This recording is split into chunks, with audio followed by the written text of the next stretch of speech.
Biglang tumilatak ang mga gulong ng maleta sa marmol na sahig at nagising ako sa aking pagkamanhid. Nagmadali akong ibinaba ang ulo, pinunas ng malakas ang basang tela sa makintab na sahig, sinisikap kong burahin ang huling mapungay na mantsa. Ana, anong ginagawa mo diyan? Parang langaw na inantok. Tumalab ang matulis na boses ni Tita Rosario, ang aking biyenang babae, mula sa sala. Hindi ko nangahas itaas ang ulo, bumubulong lang ako ng sagot.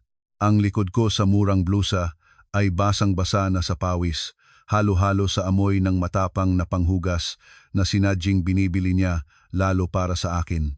Sa buong malaking mansyon sa eksklusibong subdivision ng Quezon City ay amoy mahal na pabango mula Paris, at doon lamang sa lugar ko ay humihinga ang nakakainis na amoy ng kemikal. Magmadali ka na. Naplantsahan mo na ba ang damit namin ni Victor? Nakaayos na ba ang mga maleta sa bungad? Tanong niya. Magmadali ka. Magmadali ka. Naplantsahan mo na ba ang maleta sa bungad? Opo, naplantsahan ko na lahat. Nasa bungad na rin ang mga maleta, sagot ko sa nanginginig na boses. Hindi ako nanginginig sa takot, pawis na pawis lang ako. 2 gabi akong hindi natulog para ihanda ang lahat para sa 3 linggong European vacation ng pamilya ng aking asawa. Ako, si Anastasia na tinatawag nilang Ana, nagtapos ng economics sa UP Diliman ng may Latin honors. Ngayon ay wala nang pinagkaiba sa libreng kasambahay sa bahay kung saan dapat ay ako ang magiging amo. 3 taon na ang nakalipas nang maging ipinagmamalaki ng buong angkan namin sa Batangas ang diploma na hawak ko. 2 taon na ang nakalipas nang makilala ko si Victor, ang kaisa-isang anak ng tagapangulo ng lupon ng Pilipinas Likas Resources Corporation. Maganda siya, elegante, at nanlililigaw, ng buong puso nagbibigay ng mga imported na rosas at nagaanyaya ng mga romantikong hapunan sa rooftop restaurants sa BGC. Ako, isang simpleng dalaga mula probinsya, ay nabingi sa ningning at sa mga pangako ng kahanga-hangang pag-ibig. Sa araw na pumasok ako sa bahay na ito bilang manugang, naisip ko na naging Cinderella na ako. Ngunit mabilis kong nalaman na kapag bumabato ng hating gabi ang orasan, hindi na ako nagiging Cinderella, nagiging alilang babae. Si Tita Rosario, ang aking biyenang babae, galit na galit sa akin mula sa unang tingin. Hindi niya kailanman tatanggapin ang isang manugang mula sa kanyang bilog, walang kilala, walang pinagmulan. Sa mga kamag-anak ay nagkukuwento siya na inagaw ko ang kanyang anak sa pamamagitan ng mga lumang kulam. At si Victor, ang asawang minsan ko pang minahal, naging marupok na anak lalaki na laging nasa ilalim ng thumb ng kanyang ina. Sa pagpili sa pagitan ng ina at asawa, palagi siyang pinipili ang ina. Ang mga pangako niyang ipaglaban at ibigin ako ay nawala parang bula ng sabon pagkatapos ng honeymoon. Tapusin mo na ang sahig. Pagkatapos ay pisilin mo sa akin ng 2 baso ng orange juice walang asukal at makita mong Sicilian ang mga dalandan, hindi yung Turkish. Nangangati ang lalamunan ko sa Turkish. Pinukol niya ako ng tingin, matalim na parang kutsilyo, at lumiko. Ang buntot ng kanyang sutlang damit mula sa sikat na designer ay gumalaw sa sahig, parang nangungutya sa aking kupas na abong delantal. Ibinigay sa akin ang delantal na iyon niya sa unang araw pagkatapos ng kasal para raw hindi ko madumihan ang damit sa kusina, at sa loob ng 3 taon halos hindi ko na ito naalis. Pumunta ako sa kusina, nararamdaman ang sakit ng aking mga pulso. Kagabi, pinlantsahan ko ang 5 malitatang puno ng branded na damit ni Tita Rosario at Victor. Ang aking mga kamay, ang mga daliring dating nagtatampisaw sa klabyatura ng piano, ay lumago na ngayon mula sa paglalaba, pagluluto at patuloy na pakikipag-ugnayan sa mga kemikal. Tumingin ako sa mahal na juice extractor. Gusto ng biyenang babae ko ng sariwang kinatas na juice, ngunit iniuutos sa akin na gumamit ng makina dahil nasusuklam siya sa aking maruming kamay. Kinuha ko ang mga dalandan mula sa ref, maingat na pinalis ang balat, hiniwa, biglang bumuhos ang luha mula sa aking mga mata. Hindi ko mapigilan. Naalala ko ang aking mga magulang sa Batangas. Sa tingin nila ay nabubuhay ako ng parang sa kwento. Sa bawat tawag, halos hindi ko mapigilan ang pag-iyak at nagsisinungaling na masaya ako na minamahal ako ng biyenan ko. Hindi ko nangahasing sabihin ang katotohanan. Nahihiya ako. Ang summa cum laude na hindi makayanan ang sarili niyang maliit na pamilya. Ang naabot na dalaga na hayaang tapakan ang kanyang dangal. Hoy, namamatay ka na ba dyan? Sumisigaw muli si Tita Rosario. Nagmadali akong pinunas ang luha at dinala ang baso ng juice. Nakaupo si Victor sa sofa, nakaukit sa teleponyo. Nang makita niya ako, hindi man lang itinaas ang ulo. Buo ang katawan niya sa branded na damit, handa na para sa business class na lipad. Inilagay ko ang baso sa mesa, sadyang gumawa ng kaunting ingay. Victor, handa na ba kayong dalawa ni Mama? Nagbungad-bungad siya bilang sagot, hindi pa rin inuangat ang mata mula sa screen. Pakikipag-usap sa asawa mo pagdating mo, huwag muna ngayon, putol ni Tita Rosario. Pakinggan mo ngayon ako. Habang 3 linggo kaming wala, alagaan mo ng maayos ang biyenan mong lalaki. Binanggit niya si Tatay Ernesto, ang aking biyenan. Kumuyom ang puso ko.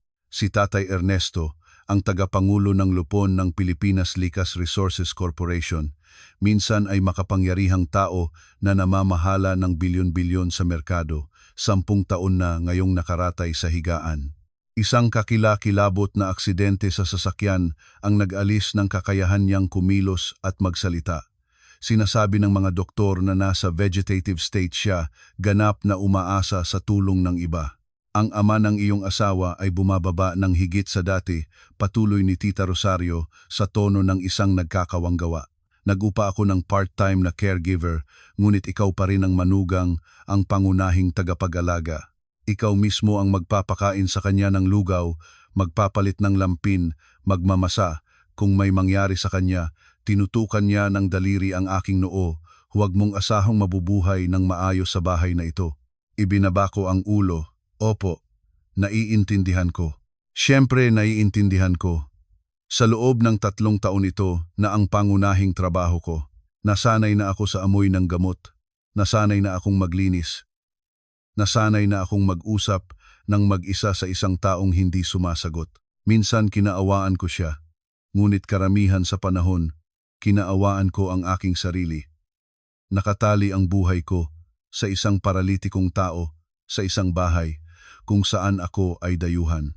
Mabuti na iyon, ngumisi si Tita Rosario at lumingon sa anak.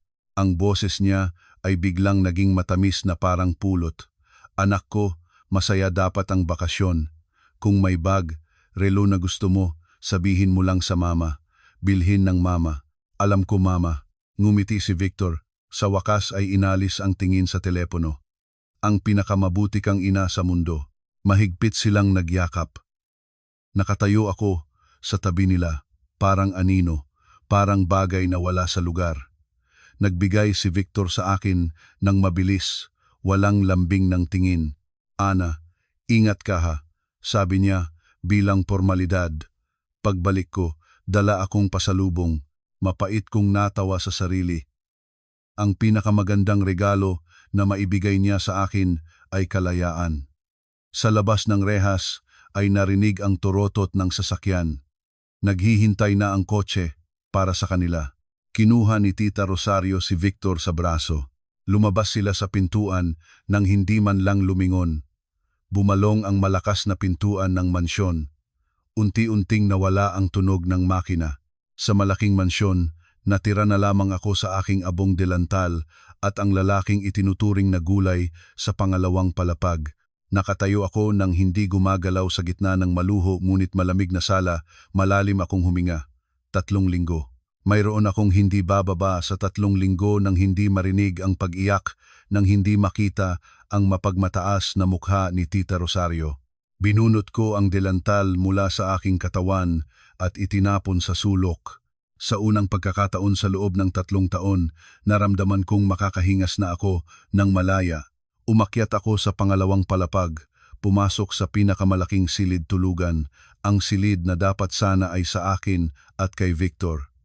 Bumagsak ako sa king size na higaan, na hindi ko pa naidlip kahit minsan. Sinabi ko sa sarili ko na magpapahinga muna ng kaunti. Pagkatapos ay gagawin ko ang aking trabaho, maghugas, magpalit ng lampin at pakainin ang biyenan ko. Ang katahimikan sa mansyon ay nakakatakot.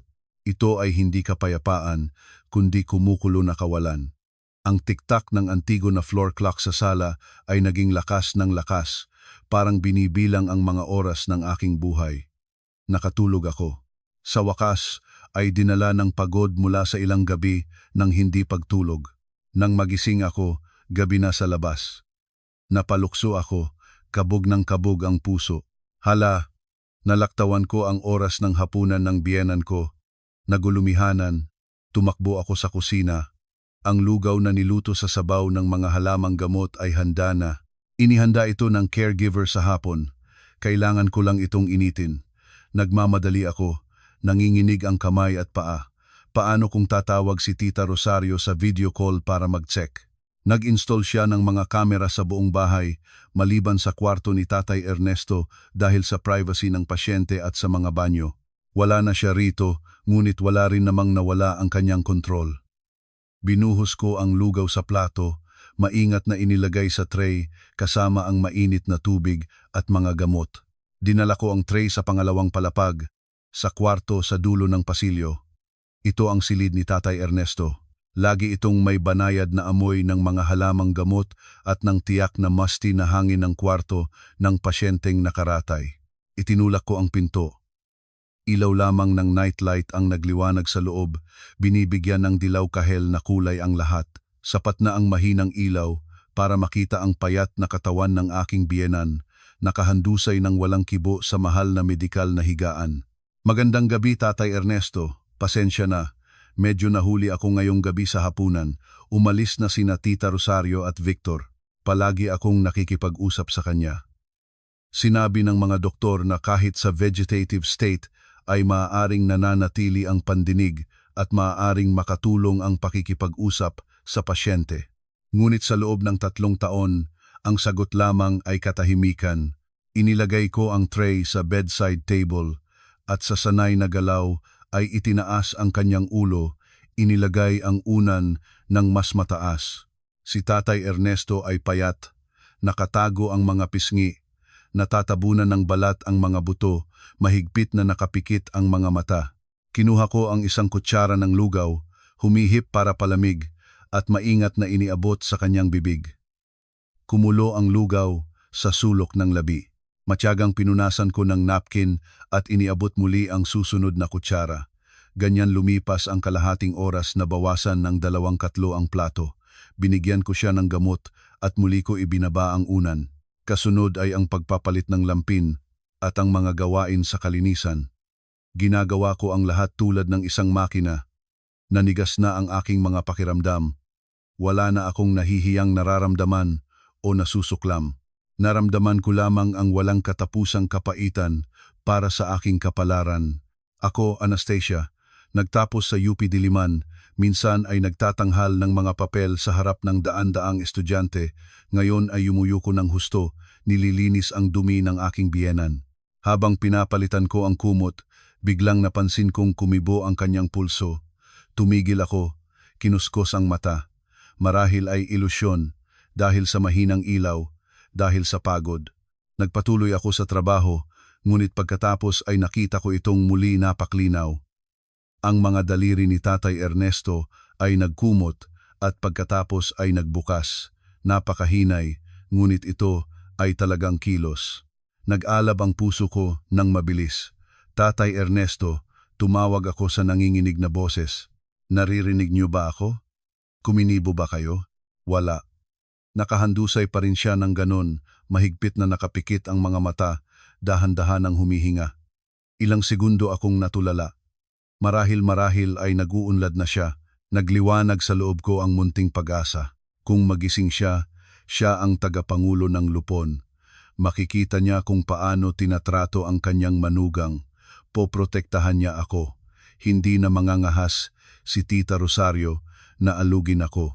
Ngunit ang pag-asa ay nawala kasing bilis ng pagpukaw nito. 10 taon.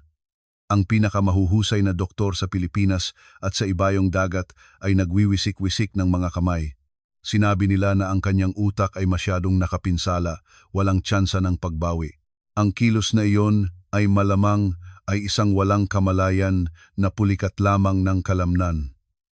Huminga ako ng malalim. Inayos ang kumot sa kanya. Magandang gabi. Aalis na ako. Inayos ko ang lugar. Dinala ang mga pinggan sa kusina. Pagkatapos hugasan ng lahat, bumalik ako sa aking maliit na kwartong malapit sa hagdanan silid para sa mga kasambahay. Nandoon nang bumagsak gumalaw. Gusto ko lang bumagsak sa higaan. Ngunit nang mahipo ng aking ulo ang unan, tumunog ang telepono.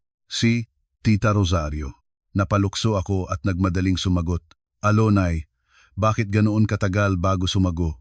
Anong ginagawa mo? Bakit ang tagal sumagot? Humahagod siya mula sa kabilang dulo kahit nasa Paris International Airport na siya. Napakain mo na ba si tatay? Opo, kakain ko lang. Matutulog na sana ako. Matutulog na.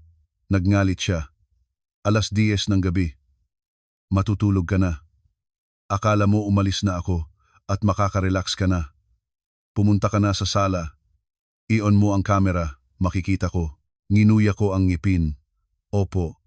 Pumunta ako sa sala, sinindihan ang maliwanag na ilaw at tumayo sa harap ng kamera na naka-install sa sulok sa ilalim ng kisame. Sige, nakikita kita. At alalahanin mo, tatawagan at tsetsekahan kita ng 5 beses sa isang araw sa anumang oras. Kung magpapahinga ka, pagbalik ko, ikaw ang mananagot. Opo, Nay. Mag-enjoy po kayo. Binaba niya ang telepono. Nakatayo ako sa gitna ng sala, tinitingnan ang pulang tuldok ng kamera. Naramdaman ko na parang hayop sa kulungan. Bumalik ako sa kwarto.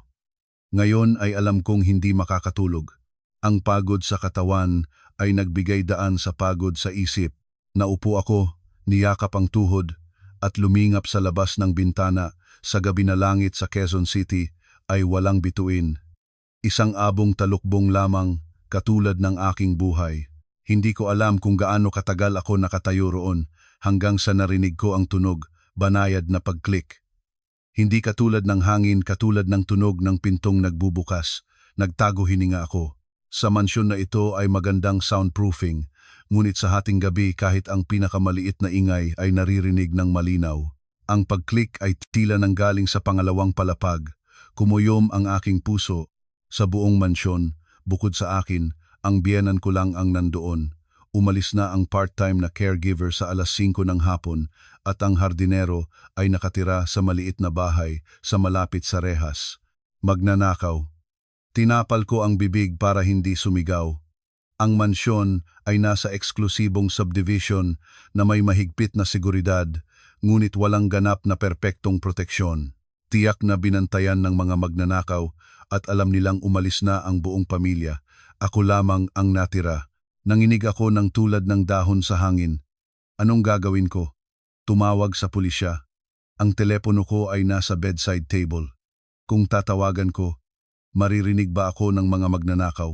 Dahan-dahan akong bumaba sa higaan, sinisikap na huwag gumawa ng ingay. Malamig ang sahig. Lumakad ako patungo sa pinto, at isa pang tunog. Sa pagkakataong ito, mga yapak napakagaan, ngunit yapak ito, talagang natakot na ako. Ang biyenan ko ay paralitiko. Sino ang naglalakad sa pangalawang palapag? Hindi pwede.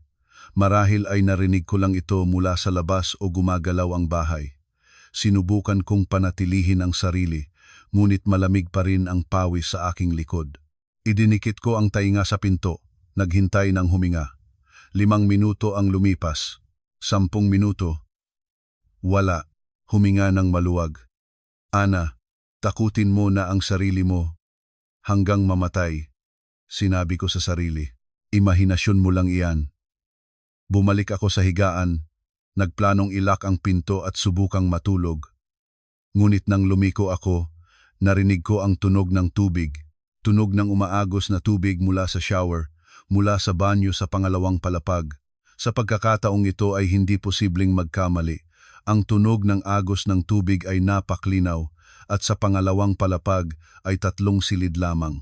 Ang sa amin ni Victor, ang sa Tita Rosario, at ang sa Tatay Ernesto, ang aming mga silid at ang silid ng biyenang babae ay nakakalak bago umalis. Naiwan lamang, hindi pwede. Isang baliw, ngunit kakilakilabot na isipan ang pumutok sa aking isipan. Napalukso ako. Ang takot ay napalitan ng hindi mapigilan na usisa. Lumabas ako sa kwarto at tumalon patungong hagdanan. Hindi pa man sinisindihan ang ilaw sa pasilyo, tumakbo ako sa dilim. Tumigil ako sa harap ng pinto ng kwarto ni Tatay Ernesto. Bukas ang pinto ng kaunti. Mula sa loob ay lumabas ang singaw, may amoy ng halamang sabon. Ang mahal na sabong iyon na ginamit ni Tatay Ernesto bago ang aksidente, ang sabong itinatago ni Tita Rosario dahil sa mga gulay, pareho lang kung anong panghugas. Natulala ako. Ang tunog ng tubig sa banyo ay tumigil. Pagkatapos ay narinig ko ang tunog ng tao, isang buntong hininga. Malalim, kasiyasiyang buntong hininga ng lalaking kakatapos lang maligo. Diyos ko! Natulak ako pabalik, halos mahulog. Nagbukas ang pinto ng banyo. Mula roon ay lumabas ang mataas na anino ng lalaki. Nakabalot ang mga balakang sa tuwalya. Isa pa nakapatong sa balikat. Pinupunasan ang buhok.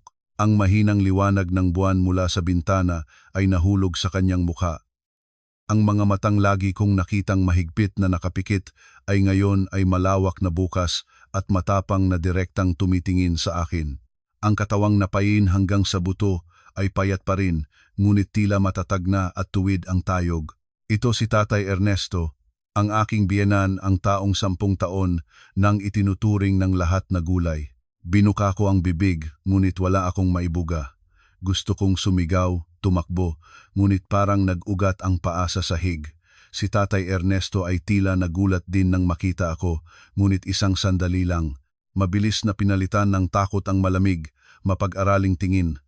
Idiniin niya ang hintuturo sa labi. Ipinahiwatig ang katahimikan. Pagkatapos ay dahan-dahan siyang lumakad patungo sa aparador. Kinuha ang sutlang bata at isinuot. Lumakad siya tulad ng ganap na malusog na tao. Higit pa rito, lumakad siya ng may dignidad, ng may mapanganib na aura na wala akong nakita kahit kina Victor o Tita Rosario. Nakatayo pa rin ako sa pintuan, tulad ng nakatarak. Ako, nausal ko. Lumingon si Tatay Ernesto sa akin. Ang kanyang tingin ay hindi na ang walang laman na tingin ng pasyente. Ito ang tingin ng tigre. Tinging lamanan-alan na po. Isara mo ang pinto, Ana. Ang kanyang boses ay puno ng kapangyarihan, matigas, ngunit puno ng autoridad. Ang boses ng isang taong sanay sa pag-utos. Tulad ng robot, sa nanginginig na kamay, ay sinunod ko ang kanyang utos. Hinawakan ko at isinara ang pinto. Ang tuyo na pag-click ng kandado ay nagputol sa lahat ng aking paraan ng pagtakas. Sa gabing iyon, ang buong mundo ko ay nagtuktok paloob. Nakatayo ako ng tulad ng nakatarak. Nanginginig ang tuhod, halos mabuwal na ako. Sa isip ko ay ganap na kawalan. Ito ba ay panaginip o sobra na akong pagod kaya nagkaka-hallucination na? Ang taong nasa vegetative state na 3 taon ko, pinagpalit ng lampin at pinakaing may kutsara, na ang katawan ay napalaman ng balat hanggang buto, ay nakatayo ngayon sa harap ko, puno ng sutlang bata, nagpapalabas ng kapangyarihan. Kayo, Tatay, nausal ko, hindi makapagsalita. Nang tuwid, tuyo ang lalamunan. Tumingin si Tatay Ernesto sa akin. Sa kanyang tingin ay wala na ang karaniwang kawalan. Matalim tulad ng kutsilyo, malamig tulad ng yelo, ngunit sa kailaliman nito ay naroon ang hindi mailarawan na pagod at sakit. Takot ka, hindi ba? Sabi niya. Ang boses niya ay paos, tulad ng isang taong matagal na hindi nagsalita, ngunit puno pa rin ng autoridad. Patawarin mo ako sa pagkakagulo sa iyo. Hindi dapat mo ito makita.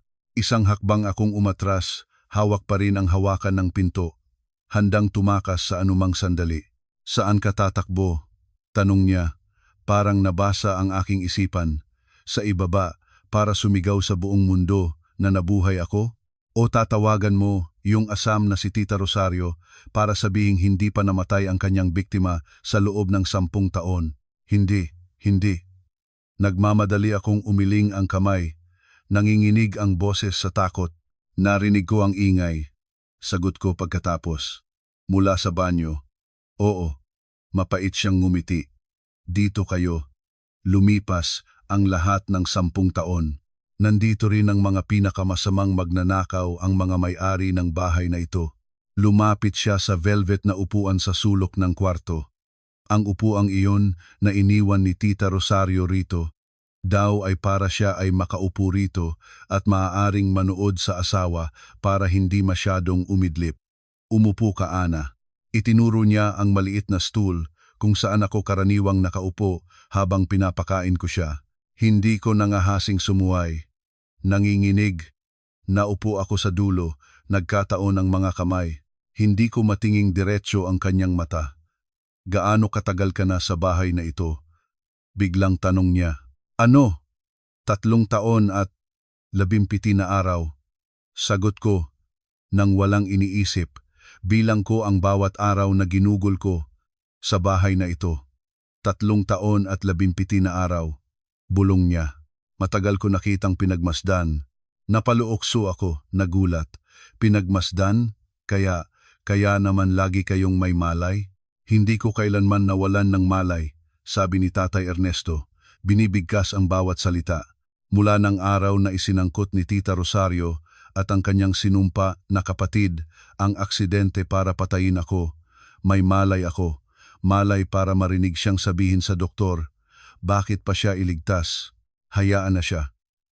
Malay para marinig siyang mag-utos sa lahat na sabihing may pinsala ang aking utak at gulay na ako ngayon. Nabuka ang bibig ko sa pagkagulat. Parang may humampas sa dibdib ko. Nagkunwaring patay, puno ng galit ang kanyang boses. Kung nakabawi ako noon, biglang mamamatay ako mula sa isang biglaang komplikasyon. Ang tanging paraan para mabuhay ay ang mamatay tulad ng gusto niya. Diyos ko, buntong hininga ko. Ang katotohanan na ito ay mas nakakatakot kaysa sa anumang pelikula. Hindi ko balak ipahayag sa iyo, patuloy niya. Ngunit ngayon ay narinig ko. Narinig ninyo? Narinig ko ang pag-uusap mo kay Tita Rosario. Narinig ko siyang alugin ka. Iniutos sa iyo na tumayo sa harap ng kamera tulad ng hayop. Narinig ko, pagkatapos mong ibaba ang telepono, tumalon ka sa iyong kwarto at umiyak. Nalito ako. Bobo na bata. Buntong hininga niya. Hindi ka umiyak mula sa takot. Umiyak ka mula sa kahihiyan, mula sa masamang galit na walang magagawa. Ikaw, nagtapos ng Latin Honors sa UP Diliman, napipilitan kang mabuhay sa bahay na ito nang mas masahol pa sa aso. Pumulo na naman ang luha sa aking mga pisngi. Tama siya. Tinamaan niya ang pinakamasakit na bahagi. Narinig kita na umiyak sa lahat ng 3 taon na iyon. Narinig ko siyang sumigaw sa iyo. Narinig ko na ni minsan si Victor ay hindi nangahas na ipagtanggol ang kanyang asawa. Mahigpit niyang hawakan ang armrest ng upuan. 10 taon na akong naghihintay. Akala ko ay kailangan pa akong maghintay. Ngunit ang iyong pagdating at iyong pasensya ay nagpabago ng aking plano. Tumayo siya at lumakad patungo sa kabila ng dingding. Doon ay nakatayo ang malaking libro laman ng aparador hanggang kisame na gawa sa mahogany. Anong balak ninyo? May pagkabahala na tanong ko. Hindi siya sumagot. Kumatok siya sa likod ng isang lumang libro na may pamagat na kasaysayan ng Pilipinas. Isang tuyo na pag-click ang narinig at ang buong seksyon ng aparador ay dahan-dahang gumalaw sa tabi, nagbubunyag ng makapal na asero na pinto. Idiniin ni Tatay Ernesto ang daliri sa isang maliit na fingerprint scanner na nakatago sa gilid.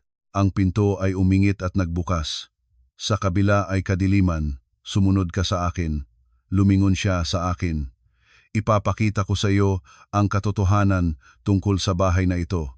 Lumulon ako. Alam ko na sa sandaling tuntungan ko ang pintong iyon, ang aking buhay ay hindi na magiging pareho. Nanginginig. Sumunod ako sa aking biyenan. Ang mabigat na asero na pinto ay may ingay na nagbalik sa likod ko, pinanginginigan ako. Sa loob ay hindi naman pala kasing dilim ng akala ko. Malambot na liwanag mula sa mga built-in na LED lamp ang nagbigay liwanag sa ganap na ibang espasyo. Hindi ito maluho tulad ng natitirang bahay, higit na katulad ito ng control center.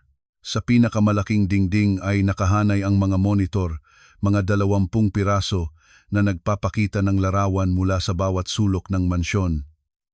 Sala, kusina, pasilyo, hardin, kahit ang aming silid ni Victor at ang kwarto ni Tita Rosario, ang kanyang sariling silid lamang ang wala, nanginig ang aking likod.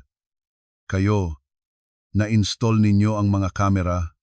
Si Tita Rosario ang nag-install. Putol niya.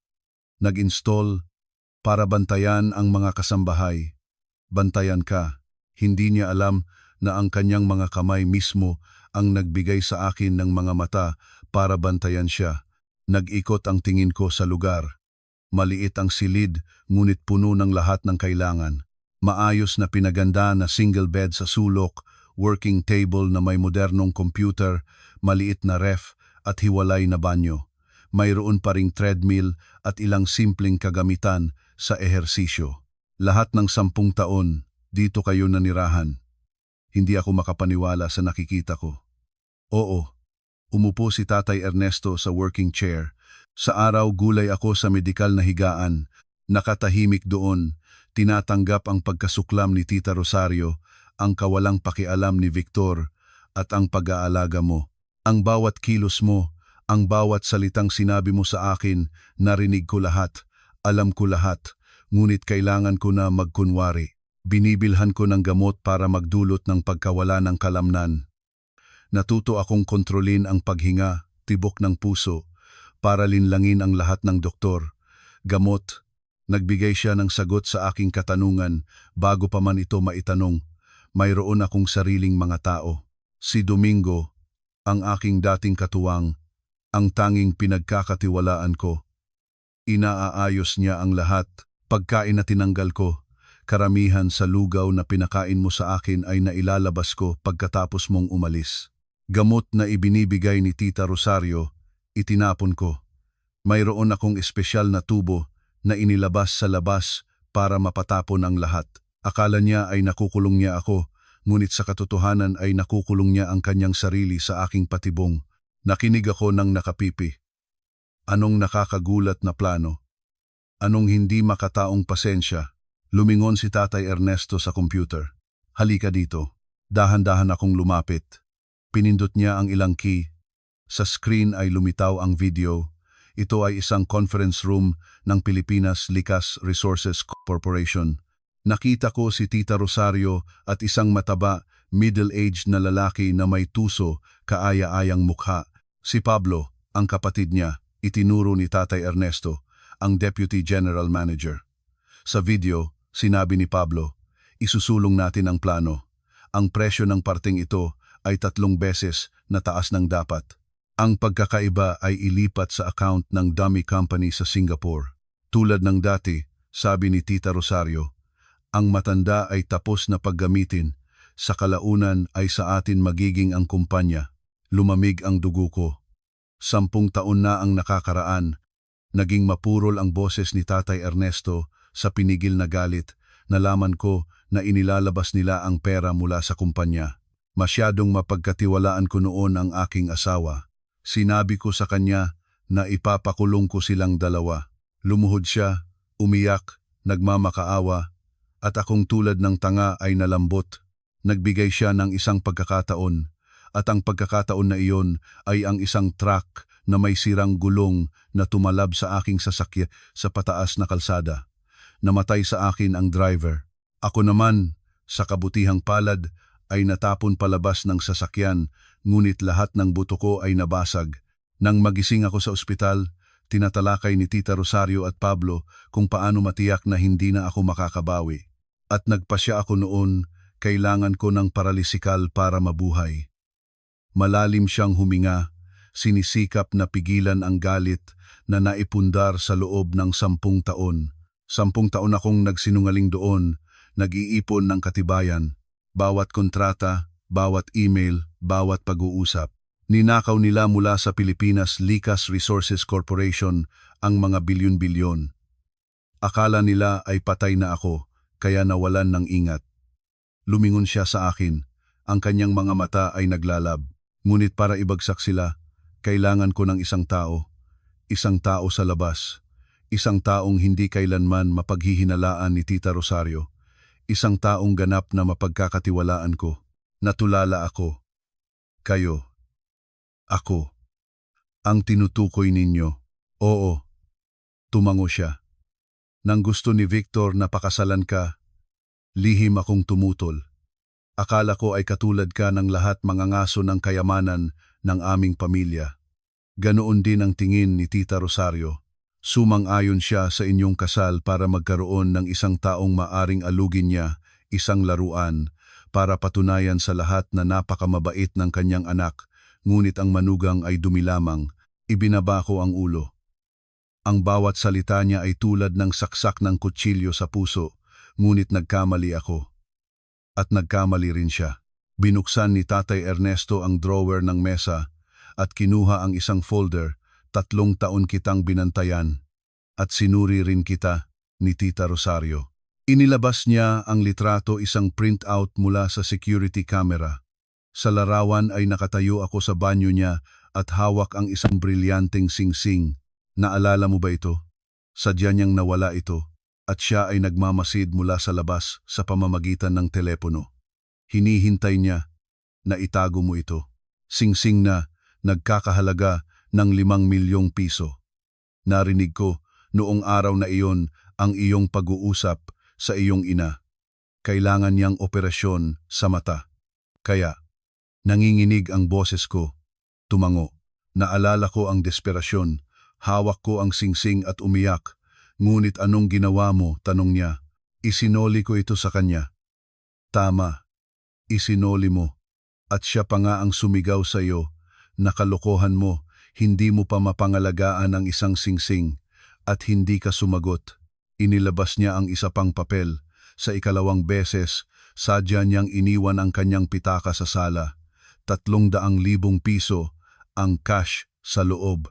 Binabantayan kanya. Kahit hindi mo ito binuksan, direkta mo itong dinala sa kanyang kwarto. At sa ikatlong beses, tumingin siya sa akin nang may halos hindi maipahayag na paggalang. Maling na transfer niya ang 1 milyong piso sa iyong account. Sinabi niyang regalo iyon para sa Pasko. Anong ginawa mo? Isinoli ko ito, bulong ko. At sinabi kong hindi ko kailangan ng pera. Kailangan ko lang ng paggalang. Eksakto. Kumampay siya ng palad sa mesa. Ikaw ay nagtapos ng economics, matalino ka. Alam mo ang halaga ng pera. Tinrato ka nila bilang kasambahay, tinapakan ang iyong dignidad, ngunit nanatili kang buo. Hindi ka maramot, mapagtiis ka, ngunit hindi hamak. Matiyagang tumingin siya sa akin. Sa bahay na ito, lahat ay naglalaro. Si Tita Rosario ay gumaganap ng mabuting ina. Si Victor ang gumaganap ng mapagalang anak. Ngunit alam nating dalawa lamang ang tunay nilang mukha. Mayroon ka ng lahat ng kailangan ko. Matalino kang sapat para maunawaan ang aking plano. Sapat kang mapagtiis na magpatuloy sa papel na ito. At higit sa lahat, hindi ka maramot. Sapat kang malinis para ipagkatiwalain mo sa akin ang aking buhay. Nagulat pa rin ako mula sa narinig ko. Ngunit, Tatay Ernesto, natatatakot ako. Paano tayo lalaban sa kanila? Mayroon silang pera at kapangyarihan. Ibabalik natin ang lahat, putol niya. Ngunit alam mo ba ang tunay na dahilan kung bakit kaya napupot sa iyo si Tita Rosario? Nalito ang tingin ko sa kanya. Hindi ba dahil mahirap ang aking pamilya? Iyon ay isang bahagi lamang ng katotohanan. Malamig siyang ngumiti. Kinakatakutan kanya dahil takot siya. Takot siyang manganak ka ng apo ko, ang tunay kong apo. Ngunit si Victor ay inyong anak. Ang apo. Pinutol niya ang aking salita at binagsak ang huling pinakakakilakilabot na bomba. Ang katotohanang nagpaalon sa akin. Hindi ko siya totoong anak. Naalog ako. Lumabo ang lihim na silid. sa harap ng aking mga mata. Kailangan kong mahawakan ang gilid ng mesa para hindi mabuwal. Ano? Anong sinabi ninyo? Nausal ko. Nagngangalit sa taing ako. Si Victor, hindi ninyo anak? Kani-kanino siya? Anak ni Tita Rosario at ng isang bastos na lalaki na minahal niya noong kabataan, sabi ni Tatay Ernesto. Naging malapot ang kanyang boses mula sa galit. Isang lalaking tumakas sa kanya nang malaman na buntis siya. Dumating siya sa akin, may dala ng batang iyon sa sinapupunan. Ipinikit niya ang mga mata, parang muling nararamdaman ang malagim na araw na iyon. Nooy malapit na ako sa 30. Paakyat ang karera, ikinikimkim ng ama ko na mag-asawa na ako, tumahimik na. Nalugmok ako sa trabaho at pumayag na makipagkita sa isang dalaga na ipinakita ng pamilya. Siya, si Tita Rosario, bata, maganda, tila mapagpakumbaba at marangal. Nangutang siya sa akin ng lahat. Nagsinungaling na pinipilit siya ng pamilya na mag-asawa na labis siyang nalulumbay. Umiyak siya at nalambot ako. Pinakasalan ko siya. Kaagad pagkatapos ng kasal, ibinahagi niya na buntis siya. Masaya ako, tulad ng mangmang. Naniniwala akong ang bata ko ito, na ito ay dobleng kaligayahan. Mapait, mapunggutom siyang ngumiti. Pinangalanan ko siyang Victor sa pag-asa na magiging tagumpay siya at magmamana ng pamilyang negosyo. Minahal ko siya, ipinagmalaki, ngunit hindi ko maintindihan kung bakit habang lumalaki siya, mas hindi siya kakamuha sa akin. Hindi sa hitsura, kundi sa ugali. Siya ay mahina, walang lakas ng loob, at ganap na nasa ilalim ng impluensya ng kanyang ina. Pinangalagaan siya ni Tita Rosario, hindi niya ako pinayagang turuan siya. Sinabi niya, bata pa siya, huwag kang maging ganoon ka-estrikto. Lahat ay nabunyag, pinahigpit niya ang ngipin ng 15 si Victor. Napakalaking hidwaan namin dahil palpak niya ang isang charitable project ng kumpanya. Nakipagtanggol si Tita Rosario at sa alab ng galit ay sumigaw siya, huwag mong turuan ang aking anak. Hindi siya iyong anak. Inportinan, naputman pintansa. Nantakansora ng kuling atakunan to antaktora atakunan takantora. Napanatago hininga ako. Sa araw na iyon, lihim na nagpa-DNA test ako at ang katotohanan ay tulad ng saksak ng kutsilyo sa puso. Si Victor, ang anak na mahal ko sa loob ng 15 taon, ay wala ni isang patak ng aming magkaparehong dugo. Diyos ko, iyon lang ang aking naibuga. Naunawaan ko kung bakit kaya napopoot sa akin si Tita Rosario. Kinakatakutan niya ako. Takot siyang manganak ako ng bata, isang tunay na apo ni Tatay Ernesto. Kung lilitaw ang batang iyon, magiging mahina ang posisyon ni Victor. Ang plano ng ina at anak na ang kinin ng mana ay matatakot. Naunawaan ko kung bakit niya ako paulit-ulit na inalugin, pinahirapan, itinuturing na kasambahay. Gusto niyang umalis ako ng kusa. O kahit paano ay siguraduhing hindi kami magkakaroon ni Victor ng mga anak. Naunawaan ko kung bakit ganoon ang kahinaan ni Victor. Hindi lang siya masyadong pinalaaki siya, ay piyesa sa kamay ni Tita Rosario. Alam niya ang katotohanan, o kahit paano ay may pagpapalagay. Alam niyang wala siyang lehitimong karapatang magmana, kaya kumakapit siya sa kanyang ina tulad ng linta. Niloko nila kayo ng maraming taon, bulong ko. Hindi lamang niloko, umunggol siya. Nang malaman ko ang katotohanan, balak ko silang itaboy, ngunit muli siyang lumuhod, nagmamakaawa. Sinabi niya para sa karangalan ng pamilya. Para sa aking karera, kailangan niya pang manatili. Nangako siyang hindi kailanman mag-aangkin ng kahit ano. At tulad ng ikalawang beses, nang nahuli ko siya sa pagnanakaw, muli akong nalambot. Kumampay siya ng malaki sa mesa. Iyon ang pinakamaling pagkakamali ng aking buhay. Pinagpatawad ko ang kaaway at tinatukan nila ako sa likod. Kailangan nila ng pera ko. Kailangan nila ng aking buhay. Kailangan nila ang buong Pilipinas Likas Resources Corporation. Lumingon siya sa akin. Sa kanyang mga mata ay wala na ang galit, tanging malamig na determinasyon na lamang. Ngayon ay alam mo na ang lahat, Ana. Nakatayo ako ng walang kibo sa lihim na silid, sinusubukang unawain ang lahat ng kakilakilabot na katotohanan. Ang aking kasal, ang 3 taon ng kahihiyan, lahat ito ay bahagi lamang ng matagal na drama na puno ng kasinungalingan, intriga at pagtatangkang patay. Hindi ko pa rin maiintindihan, bulong ko. Kung kontrolado na nila ang kumpanya, bakit? Bakit hindi pa rin nila kayo pinaalis? Bakit kailangan nilang panatilihin kayo? Dahil sa 51% putol ni Tatay Ernesto. Ako ang nagtatag ng Pilipinas Likas Resources Corporation. Mula sa simula ay napanatili ko para sa sarili ko ang controlling share na 51% ng mga stock. Si Tita Rosario at Pablo, kahit magkano pa ang naninakaw nila, ay makakamanipula lamang sa natitirang 49% na pag-aari ng maliliit na stockholder. Hindi nila ako mapapatay, paliwanag niya, dahil ayon sa charter na aking ginawa, kung sakaling biglaang mamatay ako ng walang legal na testamento, ang aking 51% ng mga stock ay automatikong ina-freeze at inilalagay sa charitable fund na aking itinakda. Wala silang matatanggap. Ang tanging paraan ay panatilihin ako rito sa vegetative state. Naging bihag ako nila, kailangan ako nilang buhay bilang takip. Lahat ng kanilang desisyon ay ginagawa sa aking pangalan chairperson na nasa pagpapagaling. Ginamit nila ang pagiging tagapag-alaga ni Tita Rosario para pamahalaan ang lahat.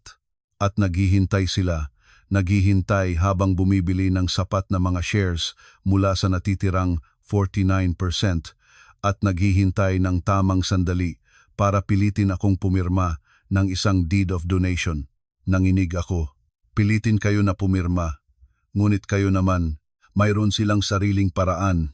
Maari nilang sa pamamagitan ng korte ay iparating na kayo ay hindi na makatino at pilitin kayo bilang manugang at direktang tagapag-alaga na pumirma ng mga dokumento bilang pangalawang tagapag-alaga. Inihahanda ni Tita Rosario ito. Ito ay isa pa sa dahilan kung bakit pinanatili kanila rito. Nagpalagay akong hindi ako simpleng kasambahay lamang, ako ang backup na paraan ng kanyang plano. Lumapit si Tatay Ernesto sa maliit na vault na nakatago sa sulok. Binuksan niya ito at kinuha ang 2 bagay. Ang una ay isang maliit na itim na metal flash drive, ang pangalawa ay isang makalumang bank key. Ang ganitong susi ay ginagamit para sa mga safety deposit box sa mga Swiss bank. Inilagay niya ang 2 sa mesa sa harap ko. Dito, itinuro niya sa flash drive ang aking 10 taon. 10 taon na nagsinungaling ako sa higaan at nag-iipon ng katibayan. Lahat ng audio recording ng kanilang mga lihim na pulong, lahat ng talahanayan ng paggalaw ng pondo, lahat ng peking kontrata, lahat ng kanilang mga dayuhang account. Sapat ito para silang 2 at ang kanilang buong pamilya ay makulong. Tinitigan ko ang maliit na flash drive at naramdaman ang hindi kapani-paniwalang bigat nito. At ito, itinuro niya sa susi, ang 51% shares ng Pilipinas Likas Resources Corporation. Ang mga orihinal na may aking pirma ay nakaimbak sa isang bangko sa Zurich. Doon na hindi kailanman mararating ni Tita Rosario sa habang buhay. Ito ang tunay na kapangyarihan. Malalim siyang huminga at tumingin ng diretso sa aking mga mata. Ana, ipinakita ko sa iyo ang lahat. Inilagay ko ang aking buhay sa iyong kamay. Ngayon, gumagawa ako sa iyo ng isang alok na panatago hininga ako. Tulungan mo ako. Tulungan mo akong ibalik ang Pilipinas Likas Resources Corporation. Tulungan mo akong pilitin ang mga halimaw na iyon na magbayad para sa lahat. Kapalit, binigkas niya ang bawat salita. Ibibigay ko sa iyo ang 20% ng aking kayamanan. Suweldo na sapat para sa natitirang buhay mo. At higit na mahalaga, ibibigay ko sa iyo ang kalayaan. Tutulungan kita na makipaghiwalay kay Victor. Itatapunan namin siya sa iyong buhay. Magiging malaya ka at makakalakad ng may tuwid na ulo. Naglalab ang kanyang mga mata. Mayroon kang 3 linggo habang wala sila. Mangangahas ka ba? Sa silid ay lumabas ang katahimikan. Narinig ko lamang ang kabog-kabog ng aking puso. 20% ng kayamanan, kalayaan. Ito ang mga bagay na kahit sa panaginip ay hindi ko pinangarap, ngunit hindi ito ang nagpadesisyon sa akin. Hinikayat ako ng tingin ni Tatay Ernesto, tingin ng isang sugatan tigre na 10 taon na nananatili sa kulungan at sa wakas ay nakakita ng pagkakataong dungawin ang biktima. At naalala ko ang 3 taon at 17 araw na ginugol ko rito. Naalala ko ang tampal ni Tita Rosario nang aksidente kong nasira ang isang tasa. Naalala ko ang mapanghamak na tingin ni Victor nang humingi ako ng kaunting pera para sa operasyon ng aking ina. Naalala ko ang mga gabi na naghuhugas ako ng papaluhod ng sahig at tahimik na umiiyak. Naalala ko ang abong delantal na naging aking pangalawang balat. Sapat na ang aking tiniis. Sapat na ang aking kahihiyan. Dahan-dahan ang takot sa loob ko ay lumipas. Nagbibigay daan sa isang bagay na malamig, matitigas, na nagsilang sa loob. Ito ay galit. Hindi ko kailangan ng 20%. Sinabi ko. Ang sarili kong boses ay narinig ko. Nakakaiba, hindi na ito nanginginig. Walang kahinaan. Nagulat na nagkunot-noo si Tatay Ernesto. Tutulungan ko kayo, patuloy ko. Hindi ako nangangailangan ng pera. Isang bagay lamang ang gusto ko. Anong gusto mo? Tumingin ako sa kanya ng diretsyo. Gusto ko na sa aking mga sariling kamay ay pilitin silang magbayad. Gusto ko na maranasan nila ang katulad ng naranasan nating dalawa. Kahihiyan, kawalang kapangyarihan. Gusto ko ng katarungan. Isang bihirang ngiti ang lumayo sa labi ni Tatay Ernesto. Ngiti ng kasiyahan. Mabuti. Napakamaganda. Tumango siya. Hindi ako nagkamali sa iyo. Mayroon kang aking ugali. Itinulak niya sa akin ang flash drive at susi. Kumuha. Ang aking buhay at ang iyong kinabukasan ay naroroon. Mahigpit ko itong pinigil sa palad. Ang flash drive ay malamig, ngunit sa loob ko ay naglalab ang lahat. Anong plano, Tatay Ernesto? Tanong ko sa ganap na kalmadong boses. Una, sabi niya, kailangan mong magbago. Hindi ka na maaaring maging napipigtalang si Ana. Kailangan mo nang maging si Anastasia, isang businesswoman na kayang pangasiwaan ang isang korporasyon. Ngunit, ako, nagtapos ka ng economics, ng may Latin honors. Huwag mong sabihin sa akin na nakalimutan mo na ang lahat. Putol niya. Mula bukas, ituturo ko sa iyo ang lahat tungkol sa Pilipinas Likas Resources Corporation, proyekto, stockholder. Matututo ka rito, sa silid na ito. Ngunit sa labas ay kailangan mo pang maging dati ring hamak, mapagpasakop na si Ana. Pangalawa, iniabot niya sa akin ang maliit na satellite phone. Ito ay isang protektadong telepono. Kailangan ito para makipag-ugnayan sa isang tao lamang, si Domingo, ang aking katuwang. Siya ay naghihintay sa labas ng aking mga kautusan. Ihahanda niya ang lahat ng kailangan mo. Bagong damit, mga abogado, makipag-ugnayan sa aming mga lumang, tapat na stockholder. Tumango ako, tinatanggap ang telepono. At pangatlo, sabi niya, at ito ang pinakamahalagang bagay. Kailangan tayong maglaro, kailangan nating mag-perform ng perpektong palabas. Mas maingat ka pa na alagaan ako kaysa dati, at magiging mas kaawa-awang paralitiko pa ako kaysa dati. Kailangan nating linlangin si Tita Rosario para hanggang sa huling segundo ay hindi siya maghinala. Malalim akong huminga. Nawala na ang takot. Nanatili lamang ang kasabikan ng isang sundalong handang lumaban. Naiintindihan ko ang lahat. Sinabi ko, nang matatag, hindi ko kayo bibiguin. Mabuti. Tumango siya. Ngayon, bumalik ka na sa iyong kwarto. Bukas ng umaga, tumpak sa 5:00, kapag dinala mo ang agahan, magsisimula ang aming digmaan. Yumuko ako sa kanya at lumabas sa lihim na silid. Ang asero na pinto ay nagsarad sa aking likod. Nakatayo ako sa madilim na pasilyo. Hindi na ako ang si Ana na 10 minuto pa ang nakalipas, namatay ang natatakot na tupa. Dito na nakatayo ang isang lobo, nakaramdam na ng lasa ng dugo. Sa gabing iyon, hindi ako nakatulog. Nakahandusay ako sa aking maliit na kwarto, ngunit ang aking isipan ay nagtatrabaho ng buong bisa. Hindi na ako ang si Ana ng kahapon. Ang takot ay napalitan ng malamig, nakakatakot na katahimikan. Mayroon na akong layunin, mayroon na akong sandata, at mayroon na akong kasama na mas nakakatakot kaysa sa anumang kaaway.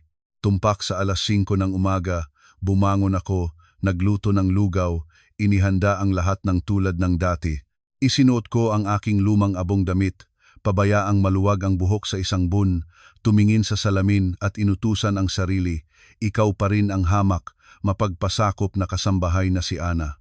Dinala ko ang tray ng lugaw sa kwarto ni Tatay Ernesto. Sa ugali, kumatok, kahit alam kong walang tugon. Pumasok ako. Nakahandusay pa rin siya tulad ng dati. Mahigpit na nakapikit ang mga mata, dahan-dahan ang paghinga, tulad ng nakalipas na 10 taon. Kung hindi ko ito nakita ng sarili, hindi ko kailanman maniwala na ang taong ito ay naglalaro, pagpapalit ng lampin, pagpunas. Ginawa ko ang lahat ng mas maingat kaysa dati. Habang pinupunasan ko ang kanyang kamay, ang kanyang mga daliri ay dahan-dahang kumibo, 3 beses na kumatok sa aking palad. Iyon ang hudyat. Naiintindihan ko. Binuksan ko ang tubig sa banyo para gumawa ng ingay at yumuko sa kanyang tainga. Pakinggan mo ako. Bumubulong siya ng napakahina para sa akin lang marinig. Ngayon ay tatawagan ka ni Tita Rosario 10:00 ng umaga po, Manila time, nagmamayabang. Huwag kang gumawa ng kahit ano, maging mapagpasakop, tulad ng dati. Opo, bumubulong ako bilang sagot. Ang iyong gawain, patuloy niya makipag-ugnayan kay Domingo. Ang numero sa telepono, password ang petsa ng aking aksidente, 10,006. Sabihin sa kanya na i-activate ang Operation Bagyo. Phase 1, sabihin mo lang iyon, maiintindihan niya. Pagkatapos, pumunta sa lihim na silid. Lahat ng dokumento tungkol sa mga bank account ni Tita Rosario ay nasa mesa. 3 oras kang nag-aaral. Tandaan, nagtapos ka sa UP Diliman. Huwag mo akong biguin. Tumango ako. Natapos ko ang pagpapakain, inayos ang lahat. Sa sandaling nagsarad ang pinto sa likod ko, agad na pumunta sa aking kwarto at nagkanlong. Kinuha ko ang satellite phone na ibinigay niya sa akin. Matanda, simpleng aparato. Binuksan ko ito. Dinayal ang numero ni Domingo. Mas mabilis ang tibok ng puso ko. Ito ang unang hakbang. Isang tunog lang. Sa kabilang dulo, agad sumagot. Alo, isang tinig ng lalaki. Tahimik, ngunit alerto. Magandang umaga, sinabi ko. Sinisikap na magsalita ng pantay mula sa pamilya. Sa kabilang dulo ay ilang segundo ng katahimikan. Password. Mahinahon na tanong ni Domingo. Ang tagapangulo. Ang boses ni Domingo ay biglang nagbago. Naramdaman ang emosyon. Ang tagapangulo ay maayos. Inutos niya. Huminga ako ng malalim. I-activate ang Operation Bagyo. Phase 1. Natanggap. Maikling sagot ni Domingo. Anastasia, tama? Hinihintay ko ang kautusang ito mula sa inyo at sa tagapangulo sa loob ng 3 taon. Mula ngayon, nasa inyong disposisyon ako. Mayroon pa ba? Wala muna, sinabi ko. Kailangan ko pang pag-aralan ang mga dokumento. Makikipag-ugnayan ako mamaya. Naiintindihan. Sisimulan ko na ang pag-freeze ng lahat ng credit card ni Tita Rosario at ni Victor. Ayon sa aking kalkulasyon, sa loob ng 30 minuto ay lahat ng card ay maboblock sa buong Europa. Mahusay, sinabi ko at binaba ang telepono. Huwag ko nang sayangin ang kahit 1 segundo. Pumunta ako sa kwarto ni Tatay Ernesto. Nakahandusay siya tulad ng estatwa. Lumakad ako ng tuwid patungo sa aparador ng libro. Binuksan ang nakatagong pinto. Sa loob ay nakaupo na si Tatay Ernesto sa harap ng computer. Tumango siya sa akin. Umupo. Nandito. Inilipat niya sa akin ang makapal na folder.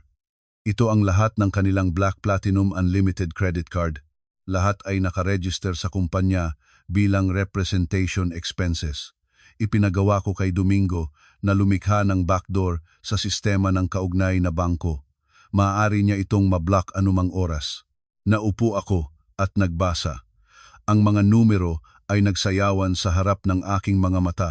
Daan-daang libong dolyar sa isang buwan para lang sa shopping at libangan. Nag-alab ang aking dugo.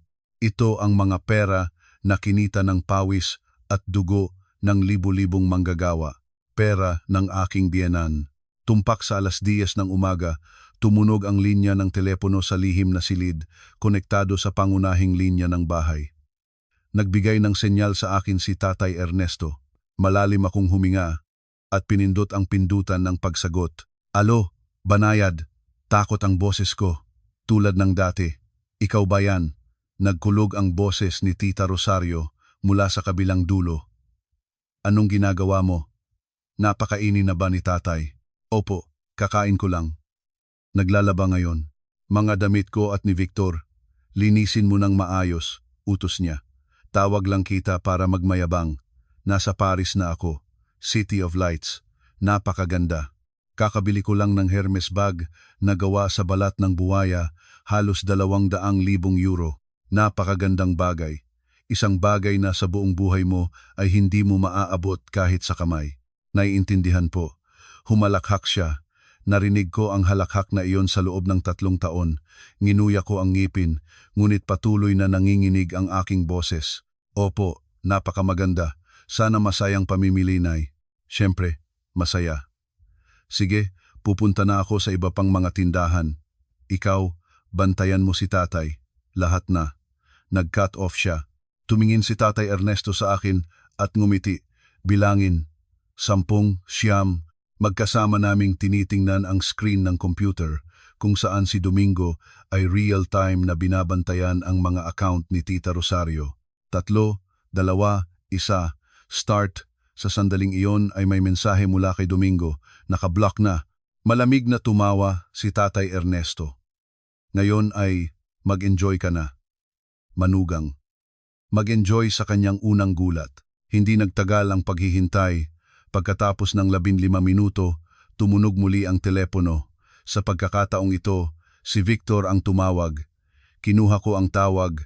Ana, ano ba ang nangyayari sa mama? Puno ng panik ang boses ni Victor. Lahat ng kanyang card ay na-block. Wala ni isa ang nagtatrabaho. Ginawa ba naman mo ka ring doon sa bahay? Ako? Wala akong ginagawa. Nagkunwari akong natakot. Nandito lang ako sa bahay. Marahil ay may aberya sa bangko. Anong aberya? Lahat ay na-block.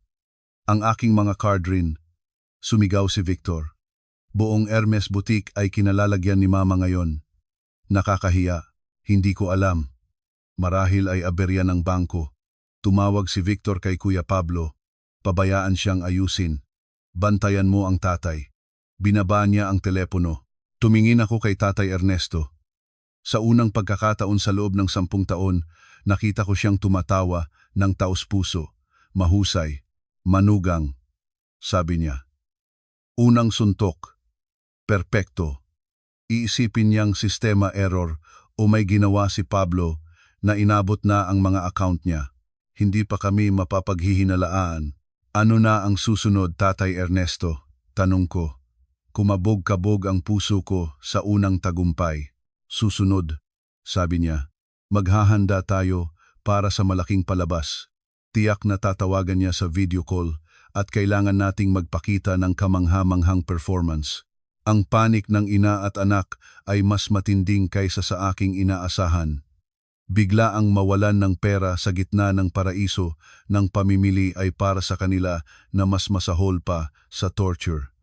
Walang tigil silang tumawag kay Kuya Pablo. Sa pamamagitan ng sistema ng surveillance at wiretapping na nailagay ni Tatay Ernesto, lahat ay narinig namin. Pablo, anong ginagawa mo? Sumigaw si Tita Rosario sa telepono. Bakit lahat ng account ng kumpanya ay na-freeze? Masyadong marami kang ninakaw? Binibilad ka na ba? Hindi ko alam, ate. Sinisuri ko na. Sinasabi ng mga bangko na mula sa head office sa Switzerland ang utos. Wala akong magagawa. Ano ang kinalaman ng Switzerland? Nagngalit si Tita Rosario. Ayusin mo ang problemang ito. Kami ni Victor dito ay walang ni isang sentimo sa Paris. Gusto mo bang humingi kami sa tao? Pagkatapos ng isang buong araw ng walang tagumpay na pagsisikap, Nagsimulang maghinala si Tita Rosario, tulad ng makamandag na ahas, nagsimula siyang mag-alinlangan sa lahat at tinawagan niya ako sa video call. 8:00 ng gabi na. Katatapos ko lang maglinis ng sala.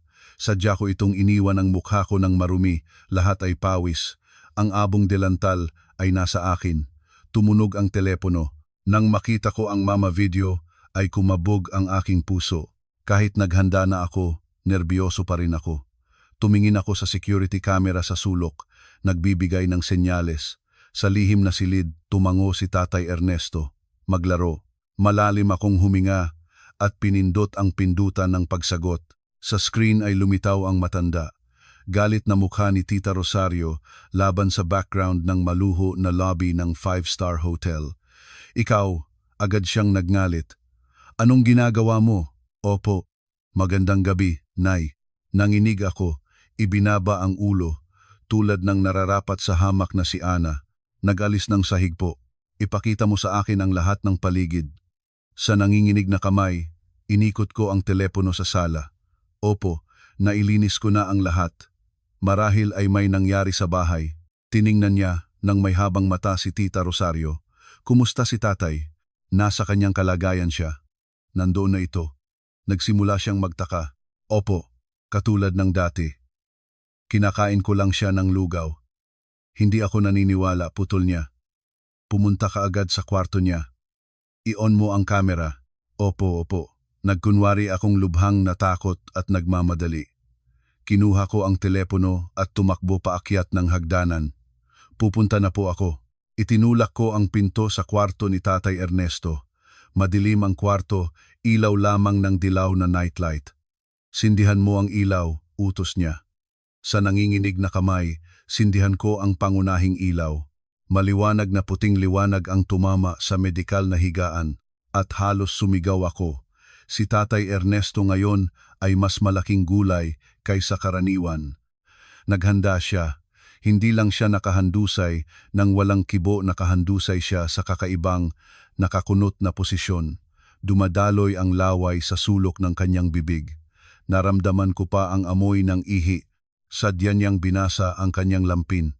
Malawak ang mga mata niya ngunit nakatutok sa kisame ng walang buhay, walang laman na tingin, mukhang bangkay na kakaalis lang sa morgue. O Diyos ko, sumigaw ako, kalahati nagtatanghal, kalahati tunay na nagulat. Anong nangyari? Natakot din si Tita Rosario. Anong nangyari? Ano ang nangyari sa kanya? Hindi ko alam. Nay, tatay, ang tatay. Iniabot ko ang kamera nang mas malapit. Tatay Ernesto, anong nangyari sa inyo? Inugoy ko siya at umiyak. Tigilan mo, wag mo siyang ugoy-ugoy, sumigaw si Tita Rosario. Mukhang natakot siya. Ito ay cramp lang. Sa mga pasyenteng tulad niya, nangyayari iyon, ngunit ang laway. Nay, natatakot ako. Hindi siya namatay ba? Bakit ka natatakot? Nagalit siya. Punasan mo siya. Palitan ng lampin. Mabilis. Kasuklam-suklam. Oo. Nagmamadali akong inilagay ang telepono sa mesa, itinuro ang kamera sa higaan at tumakbo para kumuha ng tuwalya at lampin. Binabantayan ako ni Tita Rosario sa pamamagitan ng kamera. Ginawa ko ang lahat ng nanginginig at tumatangis. Sadya ko ring natumba ang planggana ng tubig, gumagawa ng malaking kalat. Ginagawa ko ang papel ng hangal, magaslaw at napakatakot na manugang. Gano kang tanga, nagalit si Tita Rosario. Isang bagay lang ang pangalagaan mo at hindi mo pa magawa. Punasan mo ang laway, nakakadiri. Sa lahat ng oras na iyon, ni isang reaksyon ay hindi nagpakita si Tatay Ernesto. Kahit nang medyo bigla ang pinunasan ko ang kanyang mukha ng tuwalya, nanatili siyang walang buhay. Nang isip-isip ko siya, palakpakan ang aking isip para sa kanya. Ang tagapangulo ng lupo ng korporasyon na kayang maglaro ng ganito. Isang malaking sakripisyo ang ginawa niya. Pagkatapos ng halos 15 minutong pagmumura at mga kautusan, natapos ko na ang paglilinis. Sige na, lahat na. Naniniwala siya si Tita Rosario, mukhang pagod na. Katulad pa rin niyang walang silbing bangkay. Talagang si Pablo ang may sala. Nagbuno siya. Bantayan mo siya. Kung may mangyayari sa kanya bago kami makabalik, papatayin kita. Binaba niya ang telepono. Ilang segundo akong natulala. Pagkatapos ay nagmamadaling patayin ang ilaw at isinara ang pinto. Pumasok ako sa lihim na silid. Nakalagay na si Tatay Ernesto doon, tahimik na umiinom ng tsaa. Pinunasan niya ang laway pala ay honey syrup pala iyon at nagbihis ng malinis na bata. Maganda ang performance. Pagsang-ayon niya, tumango. Naniniwala siya. Tatay Ernesto, tumingin ako sa kanya nang may pagtataka. Hindi kayo kailangan pang pumunta ng ganoon kalayo. Para linlangin ang matandang lobo, kailangan kang maglaro ng higit pa sa kanya, ngumisi siya. Ang palabas na iyon ay nag-aalis ng 90% ng kanyang pagpapalagay. Ngayon ay magiging pakaabalado siya kay Pablo. Tumingin siya sa akin. Ngayon naman, oras na para tumamapo ng pangalawang suntok, ang mapagpasyang para pabalikin sila. Pagkatapos ng perpektong palabas, ganap na natiyak ni Tita Rosario na ang problema ay nasa Pilipinas. Lahat ng galit niya ay ibinuhos niya kay Kuya Pablo. Pansamantala ay natigil ang ina at anak sa Paris na pilitang gumamit ng reserve cash at mabuhay ng hindi ganoon kakomportable. Ang pagpapalagay sa aking kalagitnaan ay ganap na natanggal, panahon na para kumilos. Sa susunod na 3 araw, halos hindi na ako nakatulog. Sa araw, ako ay kasambahay na si Ana, nag-aalis, naglalaba, at umiyak sa bawat tawag ni Tita Rosario para magreklamo. Ngunit sa gabi, ako ang estudyante ni Tatay Ernesto. Sa lihim na silid, itinuro niya sa akin ang lahat. Inilahad niya sa harap ko ang lahat ng dokumento ng Pilipinas Likas Resources Corporation. Ipinaliwanag niya sa akin ang bawat proyekto, bawat butas sa pera, bawat pangunahing tao sa Board of Directors. Nandito, itinuro niya sa isang pangalan, si Pedro Ignacio, stockholder na may 10%. Ang aking lumang kaibigan.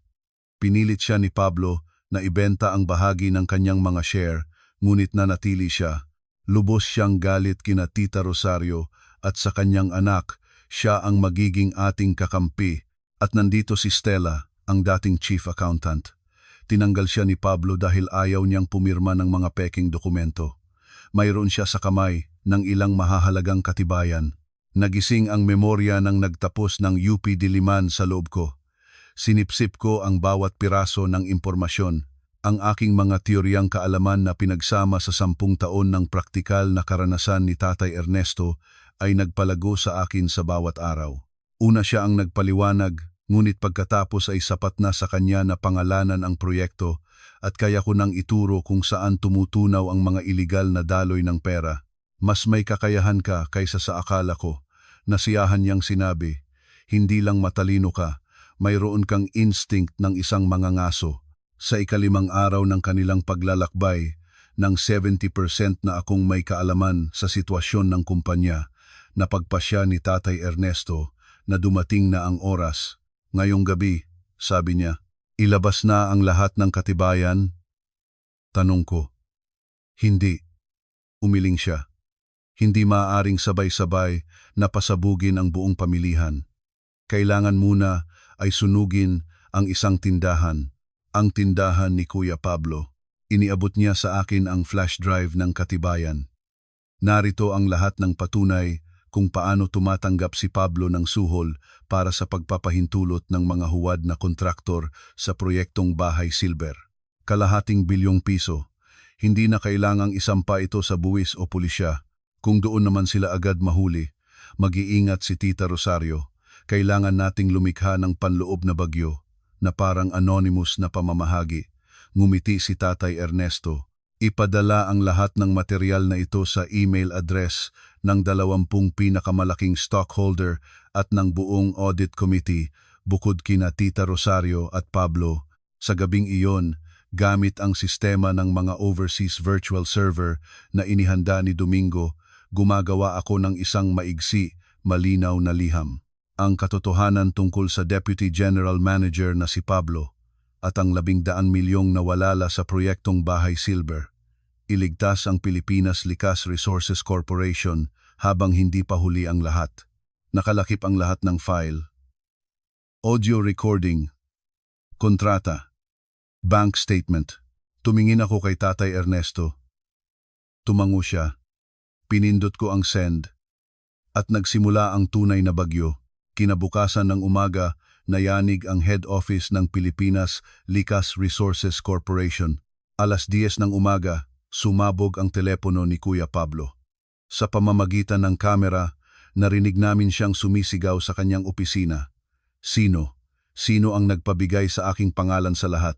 Sino ang pumukpok sa akin? 11:00 ng umaga, nagsimulang humingi ng paliwanag sa kanya ang mga malalaking stockholder. Sa 1:00 ng hapon, nagsimulang kumakalat ang impormasyon sa labas. Sa simula ay sa anyo lamang ng tsismis, ngunit ang mga stock ng Pilipinas Likas Resources Corporation sa stock market ay nagsimulang bumagsak. Hindi biglaan, ngunit tiwala nitong pumunta sa pulang sona. At si Tita Rosario sa Paris ay nakaramdam ng panganib.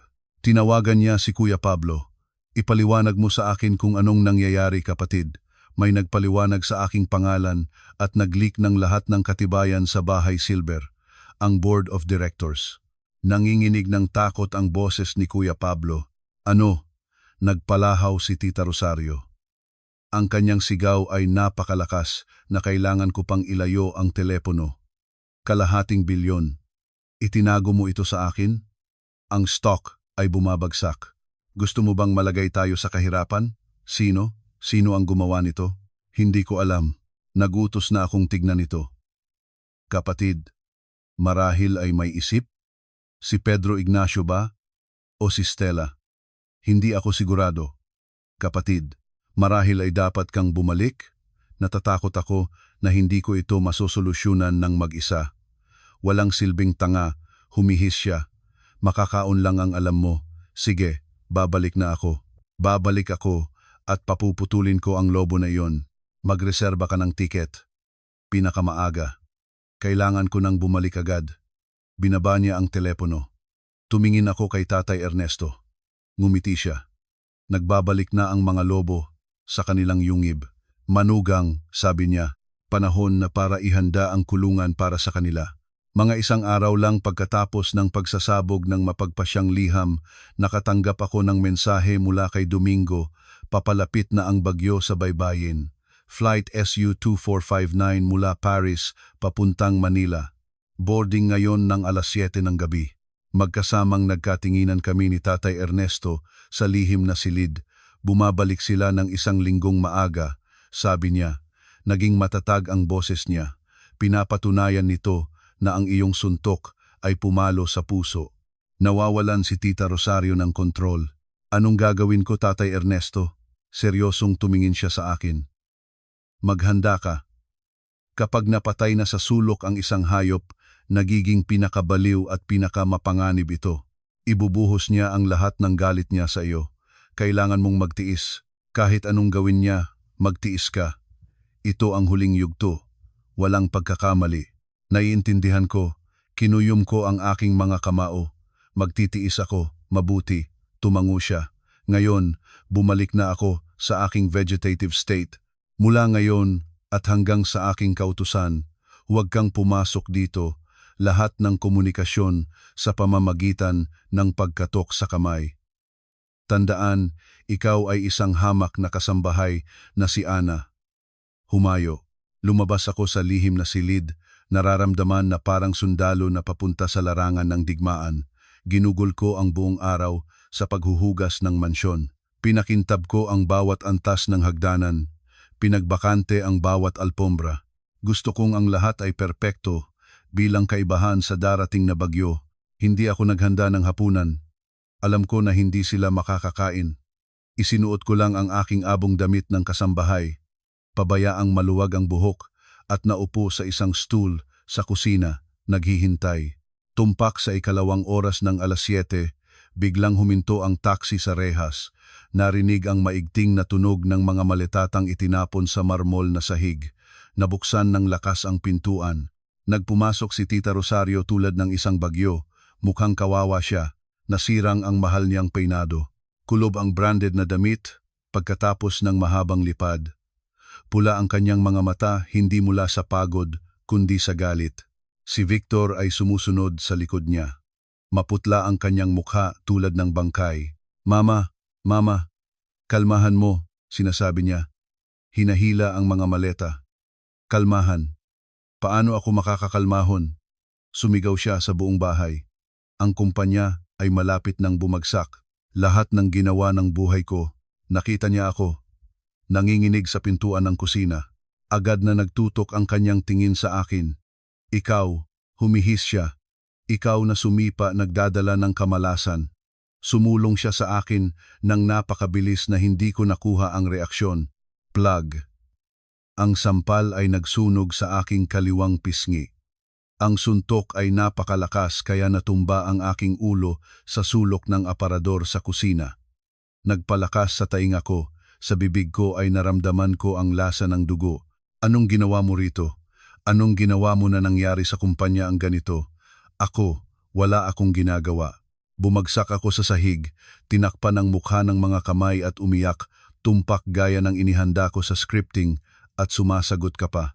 Sumulong siya sa akin, hinawakan ang buhok ko at hinila ng patalikod. Mula nang pumasok ka sa bahay na ito, ni isang araw ay hindi tahimik. Nagdadala ka ng kamalasan, wala kang silbi. Umalis ako ng ilang araw at sinumpa mo na ang buong kumpanya. Pinalo niya ako ng bag sa likod, tinadyakan ang matalim na takong sa mga binti ko. Mama, tama na. Nagmamadali si Victor para pumasok sa pagitan. Ang mga bagay ng kumpanya ay wala sa kanya, huwag mo siyang paluin, tumahimik ka. Itinaboy niya siya ng napakalakas kaya nahulog siya. Walang bayag.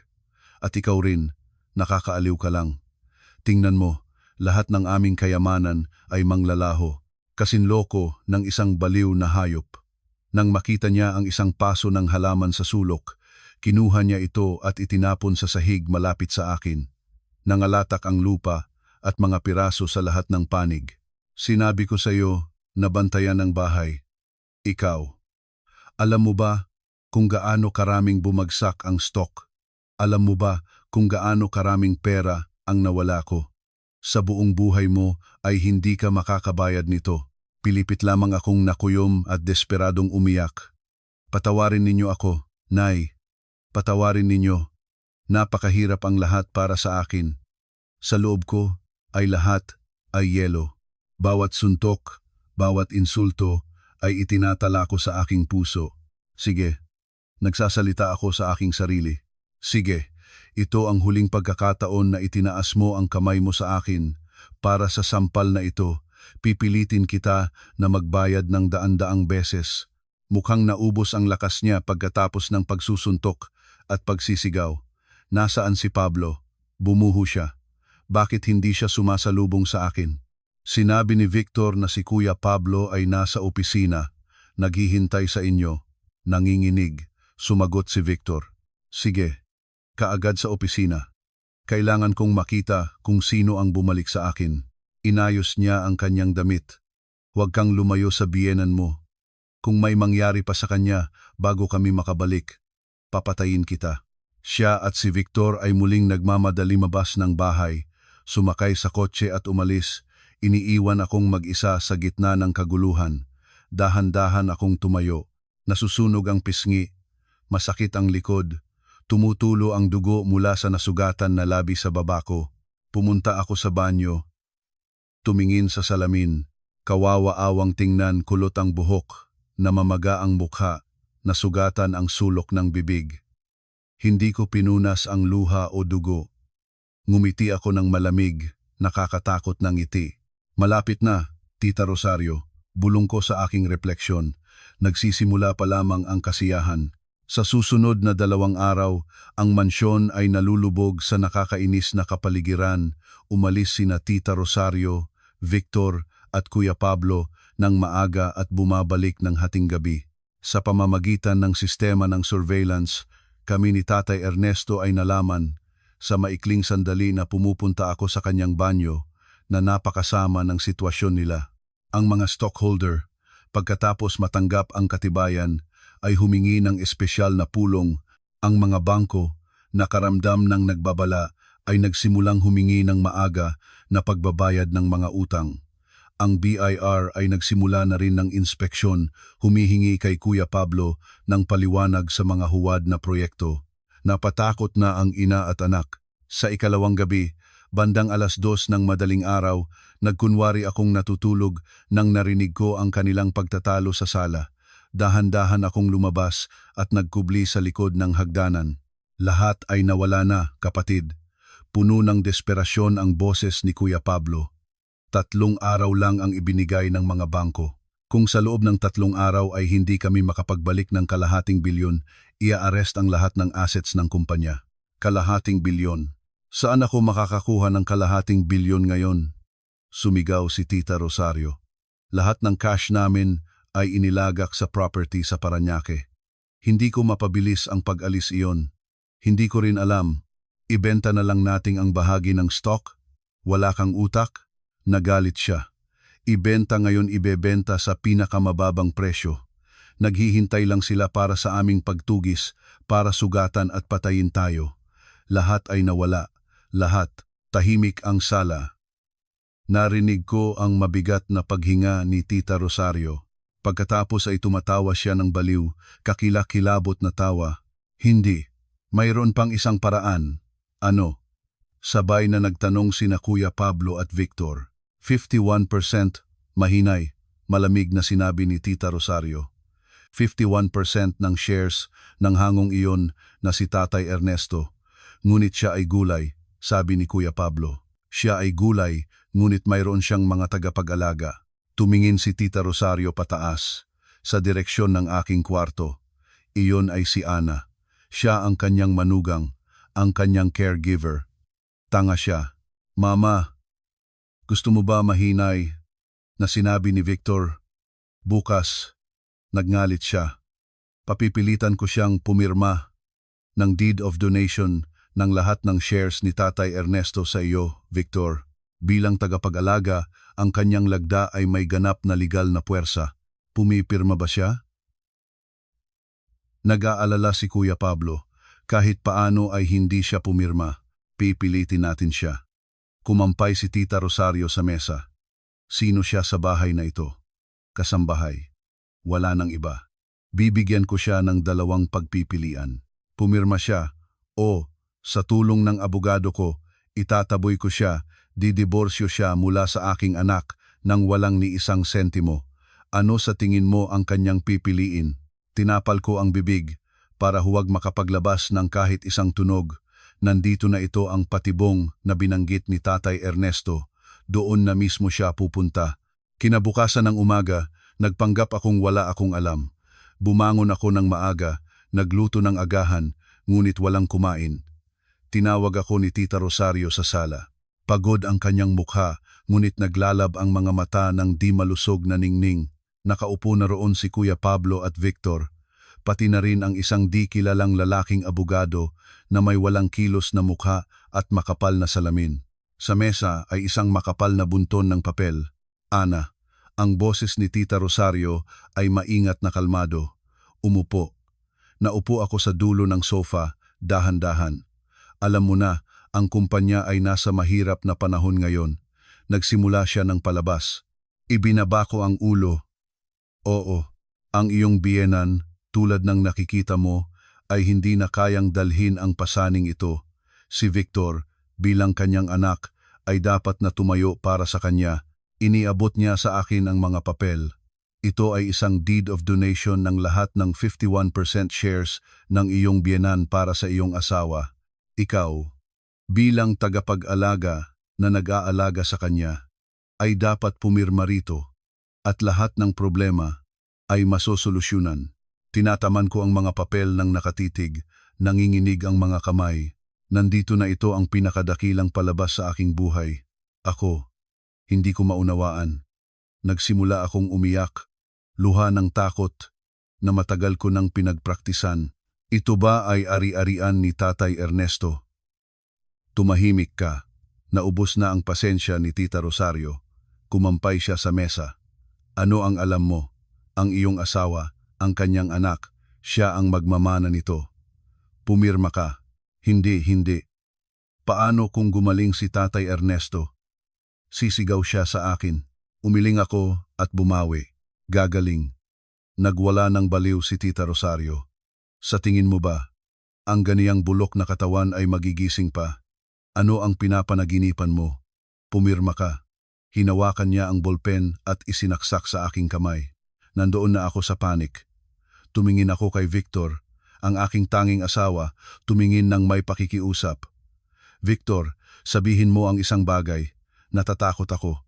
Hindi nangahas ni Victor na tumingin sa akin. Ibinaba niya ang ulo at nausal. Pumirma ka, Ana. Ang mama ay ginagawa ito para sa ating pamilya. Ang huling saksak ng kutsilyo ay pumutok sa aking puso. Ito ay hindi na sakit, ito ay sukdulang pagkasuklam. Hindi lang siya mahina, siya ay kasabwat ng kasamaan. Hindi. Itinapon ko ang bolpen sa sahig. Napalukso ako. Hindi ako pipirma. Ari-arian ito ni Tatay Ernesto. Kinakaway ninyo siya. Hindi ko kayang gawin iyon sa kanya. Ito ay isang krimen. Nakaalog si Tita Rosario. Hindi niya inaasahan na ang mapagpasakop na kasambahay ay mangahas na tumutol. Mangangahas kang tawagin akong magnanakaw? Oo. Mabuti ka, biglang ngumiti si Tita Rosario. Ang ngiting ito ay mas nakakatakot kaysa sa anumang sigaw. Ayaw mong pumirma. Wag. Lumingon siya sa abogado. Ihanda ang mga dokumento para sa diborsyo. Natulala ako. Sino ang iniisip mong ikaw? Tumayo si Tita Rosario at lumakad nang palapit sa akin, binibigkas ang bawat salita.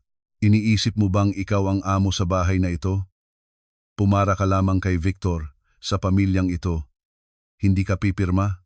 Hinawakan niya ako sa buhok ng napakalakas. Didiborsyo kita mula sa kanya kaagad. Itataboy kita sa kalye sa damit mo ngayon. Wala kang matatanggap na kahit isang sentimo. Babalik ka sa Batangas mo. Yumuko siya sa aking tainga at humihis. Ang iyong ina, narinig ko, masamang-masama ang puso. Kailangan ang agaran na operasyon. Kung wala ang aking pera, tiyak na mamamatay siya. Ang pinakabastos na suntok. Tinamaan niya ang aking nag-iisang mahinang punto. Ang katawan ko ay nanginig hindi mula sa takot, kundi sa galit. Galit na ganoon kalabis na gusto ko ngayong patayin ang babaeng ito, ngunit pinigilan ko ang sarili. Ginawa kong desperasyon. Hindi nay, pakiusap. Umiyak ako, pusok-puso, nakakatuway. Bumagsak ako sa sahig, niyakap ang kanyang mga binti. Nay, pakiusap, huwag ninyo gawin ito. Ang aking mama, anong gusto ninyo, lahat gagawin ko. Huwag lang ninyo hayaang mamatay ang aking mama. Pagkatapos ay pumirma ka. Malamig siyang nagtulak sa akin ng paa. Tumingin ako sa mga papel sa mesa. Tumingin ako kay Victor, na nakaupo pa rin, nakayuko. Tumingin ako kay Kuya Pablo, na ngumingisi. Pipirma ako, higbi ko. Nasalat ang aking boses. Pipirma ako. Huwag lang ninyong itaboy ako. Iligtas ang aking mama. Pumunta ako sa mesa, kinuha ang ballpen. Ang abogado ay pumipinto ng mga pahina. Pumirma rito. Isulat ng buo. Volkov Anastasia Sergeyevna, asawa ni Romanov Viktor Mikhailovich, legal na kinatawan at tagapag-alaga ni Romanov Mikhail Alexandrovich. Nanginginig ang aking mga kamay, nahulog ang mga luha sa papel, pinagwawasak ang tinta. Ngunit ito ay mga luha ng pagpapalaya. Hindi nila alam, kakabigay pa lang nila sa akin ng sandata para lipulin sila. Inilagay ko ang huling pirma. Tapos na. Kinuha ni Tita Rosario ang mga papel sa akin. Parang natatakot na magbago ang isip ko. Inipit niya ito sa kanyang dibdib at nagkakwento. Ganyan, tingnan mo, kasambahay ka lang na handang gumawa ng kahit ano para sa pera. Napakamasunurin. Lumingon siya kay Kuya Pablo. Naglalab ang kanyang mga mata, agad na ipatapon ang espesyal na pulong ng mga stockholder. Bukas ng umaga 9:00, gusto ko na malaman ng buong mundo na ang aking anak, ang aking Victor, ay magiging bagong tagapangulo ng lupon ng Pilipinas Likas Resources Corporation. Nagsasaya sila, nagagalak. Hindi na sila tumingin sa akin, naiiyak sa sahig. Nang gabing iyon, na may pasa sa pisngi at mga gasya sa kamay, pumasok ako sa kwarto ni Tatay Ernesto. Marami kang tiniis, anak ko, bumubulong siya. Alam niya ang lahat. Mayroon na sila ng mga dokumento, sinabi ko, na kamangha-manghang kalmado ang boses. Bukas ng umaga, 9:00, pulong ng mga stockholder. Mahusay, tumango siya. Inihanda ni Domingo ang lahat. Lumang mga stockholder, mga mamamahayag, at kahit na pulisya, lahat ay handa. Tumingin siya sa akin sa kanyang manugang na may mukha ng biktima ng pang-aabuso sa tahanan. Handa ka na ba, Ana, para sa katapusan? Nakatingin ako sa kadiliman. Handa na, Tatay Ernesto. Bukas ay ibabalik ko ang lahat para sa inyo at para sa aking sarili. 9:00 ng umaga. Ang pangunahing tanggapan ng Pilipinas, Likas Resources Corporation. Ang pinakamalaking conference room, nakalaan lamang para sa Board of Directors at nangungunang pamunuan, ngayon ay puno na hanggang sa bingit. 10-10 mamamahayag ang nagsisiksikan sa lobby, ngunit ang tensyon ay pumasok sa bawat sulok. Nakatayo ako sa isang maliit na preparatory room, tumitingin sa puwang. Sa kauna-unahang pagkakataon, nandoon na ako sa kumpanya ng aking biyenan. Mas maringal ito kaysa sa aking inaasahan. Ngunit hindi ako sa kalooban para sa pagtataka. Kumabog-kabog ang puso ko. Sa tabi ko, si Domingo, ang tapat na katuwang, ay inaayos ang bihis ni Tatay Ernesto. Hindi na siya bangkay sa higaan. Nakasuot siya ng perpektong itim na ternong pangnegosyo. Maayos ang buhok. Kahit ayon sa plano ay nasa wheelchair siya, ang kanyang maharlikang aura ay nagsisimula na namang lumabas. Natatakot ka ba? Tahimik na tanong ni Tatay Ernesto, hindi inilayo ang tingin sa akin. Hindi. Sagot ko, kahit bahagya namang nanginginig ang boses. Nasasabik lang ako, mabuti, tumango siya. Gawing lakas ang sabik na iyon. Ngayon ikaw ang pangunahing tauhang babae. Si Domingo ay itinulak ang wheelchair patungo sa pinto. Oras na, Tagapangulo. Anastasia, malalim akong huminga. Kagabi ay hindi ako nakatulog. Gumamit ako ng pinakamabuting concealer na inihanda ni Domingo, ngunit hindi nito ganap na natakpan ang lilang pasa sa pisngi at nasugatan na labi. At nagpasya ako, hayaan na. Gusto kong makita ng lahat. Nagbukas ang pintuan ng conference room. Pumasok sina Tita Rosario, Kuya Pablo, at Victor, tulad ng mga nagtatagumpay. Si Tita Rosario ay nakasuot ng silk dress at diamond jewelry. Puno ng kapalaluan ang kanyang mukha. Kasabi niya si Kuya Pablo, malangisang ngumingisi. Si Victor, ang kanyang paboritong anak sa mahal na suit, ay mukhang elegante, ngunit ang tingin niya ay nagtatakbo. Hindi siya nangangahas na tumingin kahit saan. Perpektong puppet. Si Domingo ay itinulak ang wheelchair ni Tatay Ernesto. Ang pagpapakita ng gulay ay nagdulot ng magaang na bulong, ngunit mabilis itong pinawi. Oh, isang mabilis na tingin si Tita Rosario sa kanya. Ang kanyang boses ay puno ng mapanukso na pakikiramdam. Ang aming tagapangulo ay nagpasya ring bisitahin tayo. Anong karangalan? Sige, ilagay siya sa sulok na iyon, hayaan siyang makinig sa magagandang balita. Tahimik na itinulak ni Domingo ang wheelchair sa sulok sa likod ng mga hanay ng mga stockholder. Lahat ay nagsimulang maupo. Nakilala ko si Pedro Ignacio, ang lumang kaibigan na binanggit ni Tatay Ernesto. Tinitingnan niya si Kuya Pablo ng may galit. Umakyat si Tita Rosario sa pulpit, kinuha ang mikropono.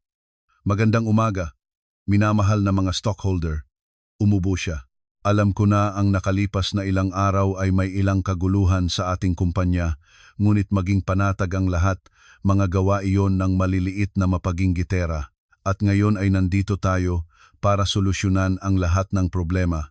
Mapagtagumpay siyang ngumiti. Ang Pilipinas Likas Resources Corporation ay hindi maaaring mawalan ng pinuno. Ang aking asawa, si Tatay Ernesto Romero, tulad ng inyong nakikita, ay sa kalagayan ng kanyang kalusugan ay hindi na kayang tuparin ang kanyang mga tungkulin. sa makatuwid. Bilang kanyang asawa at legal na tagapag-alaga, mataas na itinaas ang folder na may mga dokumento na aking pinirmahan. Inihahayag ko na ang lahat ng kanyang 51% ng shares ay maayos at legal na inilipat sa kanyang nag-iisang takapagmana, sa aking anak na si Victor Andres Romero. Nanahimik. Nagkatinginan ang mga stockholder. Ilan ang nagsimulang magbulungan. At mula ngayon, naging mas malakas ang boses ni Tita Rosario, tinatakpan ang bulong.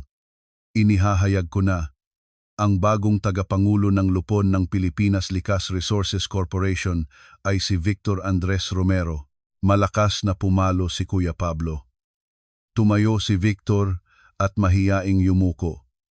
Inilibot ni Tita Rosario ang tingin sa sala, inuusisa ang sandali ng kapangyarihan. Mayroon bang sumasalungat? Tanong niya bilang formalidad, siguradong walang mangangahas. Mayroon. Ang boses na iyon mababa, ngunit malinaw at malamig ay nagpalikha ng lahat na lumingon sa pintuan at pumasok ako. Lumakad ako sa mataas na takong na inihanda ni Domingo, nakasuot ng puting blazer at pantalon na perpektong kasya sa katawan. Ang buhok ay nakakulot sa mataas, mahigpit na bun. Dahan-dahan akong lumakad.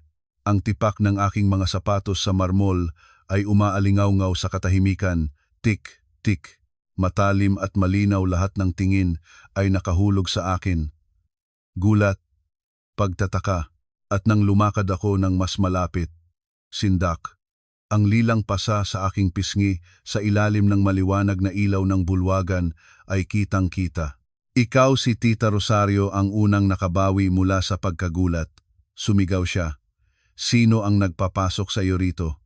Ito ay pulong ng mga stockholder. Ano kang tao rito? Seguridad, seguridad, ilabas siya. Natulala si Victor. Sa kanyang mukha ay wala na ni isang patak ng dugo. Kailanman ay hindi niya ako nakita ng ganito. Ni hindi ko siya tiningnan. Lumakad ako ng tuwid patungo sa pulpit, tumayo sa harap niya at kinuha ang ibang mikropono. Magandang umaga, mga kababayan. Ang aking kalmadong boses ay kumakalat sa buong bulwagan. Ang pangalan ko ay Anastasia Volkov. Narito ako sa dalawang katangian. Ang unang katangian, tumingin ako sa mga stockholder. Ako ay stockholder ng Pilipinas Likas Resources Corporation. Stockholder kayo? Bulalas ni Pedro Ignacio. Opo, sinabi ko. 3 taon na ang nakalipas. Lihim na inilipat sa akin ni Tagapangulo Tatay Ernesto Romero ang 1% ng kanyang mga shares. Mayroon ako ng ganap na legal na karapatang manaroon rito. Naalog si Tita Rosario. Ano? 1%? Ang matandang iyon, ang pangalawang katangian. Lumingon ako sa kanya. Ang tingin ko ay yelo. Narito ako para ipabatid sa inyo, minamahal na Tita Rosario, na ang papel na hawak ninyo ay wala ng silbi, kundi basura. Anong pinagsasasabi mo? Nanginig siya. Sa galit. Unang suntok. Bulong ko sa mikropono. Pakitingnan ng lahat ang screen. Pinindot ko ang pindutan ng remote. Sa malaking screen sa likod ni Tita Rosario ay lumitaw ang isang dokumento na may pulang selyo ng korte.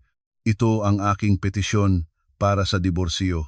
Inihahayag ko na ngayong alas 8 ng umaga ay nag-file ako ng unilateral na diborsyo kay Citizen Victor Andres Romero. Tinanggap ng korte ang petisyon. Ayon sa batas, mula sa sandaling tinanggap ang petisyon, anumang mga dokumento na may kaugnayan sa magkasamang ari-arian, lalo na ang pinirmahan sa ilalim ng presyon, ay nawawala ang legal na bisa nito. Sa ilalim ng presyon. Napalukso ang abogado ni Tita Rosario. Sinasabi ninyong sapilitan kayo. Iniharap ko ang aking mukha sa kanya. Itinuro ko ang pasa sa pisngi. Ang namamagang labi, nandito, sinabi ko. Ang katibayan ng kusang loob na pahintulot na ibinigay ni Tita Rosario sa akin kagabi para mapirmahan ko ang papel na iyon. At mayroon akong audio recording kung saan siya ay nagbabanta na patayin ang aking ina kung hindi ako pumirma. Sumabog ang bulwagan. Ang bulong ay naging ingay. Ang mga mamamahayag sa labas, narinig ang kaguluhan, ay nagsimulang pumasok sa loob. Hindi. Nagsimulang umurong si Tita Rosario. Pinagtaksilan mo ako. Hindi ko inaasahan ito. Hindi ko siya binibigyang pahinga. Pangalawang suntok. Muli akong pinindot ang remote. Nawala ang petisyon para sa diborsyo. Sa halip nito ay lumitaw ang resulta ng DNA test. Kahit hindi sana ako nagdiborsyo, sinabi ko, si Citizen Victor Andres Romero ay wala pa ring karapatang magmana ng ari-arian ng aking biyenan. Direkta akong tumingin kay Victor na nanginginig na halos mabuwal dahil binibigkas ko ang bawat salita ng malinaw. Hindi siya ang tunay na anak ni Tatay Ernesto Romero. Boom! Ito ay isang pagsabog sa isip ng lahat ng naroon. Naalog si Victor at bumagsak sa upuan. Nabulabog si Kuya Pablo sa pagkagulat at si Tita Rosario nagwala siya. Sinungaling. Nagsisinungaling ka. Mangangahas kang manira ng aking karangalan? Sumisigaw siya. Sumugod sa akin. Tulad ng isang sugatan na hayop. Lahat ng ito ay peke. Ang gulay na iyon. Paano siya makakagawa ng test? Bulok na bangkay na lang siya. Tapos na ang paggamit sa kanya. Sumisigaw siya. Itinuturo ang wheelchair sa sulok kung saan nakaupo si Tatay Ernesto. Ang buong bulwagan, parang sa kautusan, ay nanatiling naghihintay ng huminga. Lumingon doon at narinig nila ang boses. Hapis, ngunit puno ng kapangyarihan. Kanino ninyo ba tinatawag na bulok na bangkay, Tita Rosario? Sa bulwagan ay ganap na katahimikan. Ang bigat nito ay naramdaman, parang maaaring marinig kung lumilipad ang langaw. Lahat ng tingin ay nakapit sa wheelchair. At biglang gumalaw si Tatay Ernesto. Itinaas niya ang kamay at inalis ang kunwaring oxygen tube sa ilong. Binunot niya ang mga sensor ng tibok ng puso mula sa dibdib. Pagkatapos, nakasakay sa mga armrest. Dahan-dahan, napakadahan-dahanang tumayo siya. Nagtayo siya ng buong taas. Maringal, tulad ng hari na nabuhay mula sa patay. Napaliyad si Tita Rosario, nakakagulat, hindi makataong sigaw. Nagsimulang umurong siya, natisod at bumagsak sa sahig. Multo, ikaw, patay ka na dapat. Si Victor, kakatinag pa lamang ng malay, ay nakita ito at, bahala na, nawalan ng malay ng totoo. Si Kuya Pablo, ang tuso na deputy, ay mas mabilis na nakareaksyon sa lahat. Naunawaan niya na tapos na ang lahat. Lumingon siya at tumalon patungo sa pinto. Huwag ka nang gumalaw, Pablo. Ang boses ni Tatay Ernesto ay nagkulog. Dalawang pulis na naka-plain clothes, na dati ay nakaupo sa gitna ng mga panauhin, ay agad na hinawakan siya. Anong ginagawa ninyo? Bitawan ninyo ako, sumisigaw at nagsisiksik si Kuya Pablo. Mamamayan Rosas, malamig, na sinabi ng isa sa mga pulis. Mayroon kaming warrant para sa inyong pagdakip sa kasong pangingikil sa napakalaking halaga, pagtanggap ng suhol at pamemeke ng mga dokumento. Ni hindi man tumingin si Tatay Ernesto sa kanya, dahan-dahan siyang umakyat sa pulpit. Tumayo siya sa tabi ko. Tumingin siya sa babaeng kanyang kasama ng maraming taon ng buhay. Sa babaeng ngayon ay napurungot sa sahig. Nagulat kayo, Tita Rosario? Ang kanyang boses ay tahimik, ngunit bawat salita ay pumalo tulad ng martilyo. Nagulat na, hindi ako namatay? O nagulat na alam ko ang tungkol sa inyong dating kasintahan na pinagsilangan ng paslit na ito? Hindi. Ernesto, patawarin mo ako. Gumapang siya patungo sa kanya, sinisikap na yakapin ang kanyang mga paa. Huwag mo akong hawakan. Putol niya. 10 taon. 10 taon akong nagsinungaling sa higaan, nagkunwari na patay, para mapanood sila ninyong ikaw at ang iyong kapatid ay nagsasalita para mapanood ninyong ninakaw ang aking pawis at dugo. Pawis at dugo ng libu-libong manggagawa. Lumingon siya sa malaking screen, pakitingnan ng lahat. Ngayon siya ang pumindot ng remote, ang flash drive sa screen. Lumitaw ang dosena-dosenang katibayan. Video kung saan si Kuya Pablo ay tumatanggap ng maleta ng pera mula sa isang kontraktor. audio recording kung saan pinag-usapan ni Tita Rosario at Kuya Pablo kung paano isinangkot ang aksidente 10 taon na ang nakaraan. Kailangan talagang mamatay siya o kahit man ay manatiling paralitiko magpakailanman. Bank statement mula sa Switzerland. Singapore. Bilyon-bilyong inilipat sa ibayong dagat. Natulala ang bulwagan. Ang gulat ay napalitan ng galit. Mamamatay, sumigaw ang isang boses. Mga hayop. Ipakulong sila lahat. Itinaas ni Tatay Ernesto ang kamay. Tumahimik ang bulwagan. Pablo, sabi niya, ang inyong mga krimen ay haharapin ng batas. Ngunit kayo, tumingin siya kay Tita Rosario. Akala ninyo ay nagtagumpay kayo. Tita Rosario, na wala nang mawawala, nagkakuwento ng baliw, kakilakilabot na tawa, nagtagumpay. Sa tingin mo ay nagtagumpay ka sa akin, siya ay nagturo sa akin sa tulong ng dalaga. Sa tulong ng ano? Katibayan. Haha, ano pa ang gusto mo? Nagising ka. Wala ka pa ring silbi. Ang mga shares. 51% ng shares. Pumirma si Ana. Inilipat niya kay Victor. Ha ha ha. Kaya pa niyang makatayo, kinuha niya ang mga papel mula sa kamay ng namumutlang abogado. Nandito ang kanyang pirma. Nakikita ninyo? Voluntaryo siyang pumirma. Anong gagawin mo sa akin? Mahinahon na tumingin si Tatay Ernesto sa kanya. Tita Rosario, dahan-dahan niyang sinabi, matalino ka, ngunit mayroon kang isang kahinaan. Anong kahinaan? Masyadong matakaw, sabi niya. At masyadong hinahamak mo ang iba. Lumingon siya sa akin.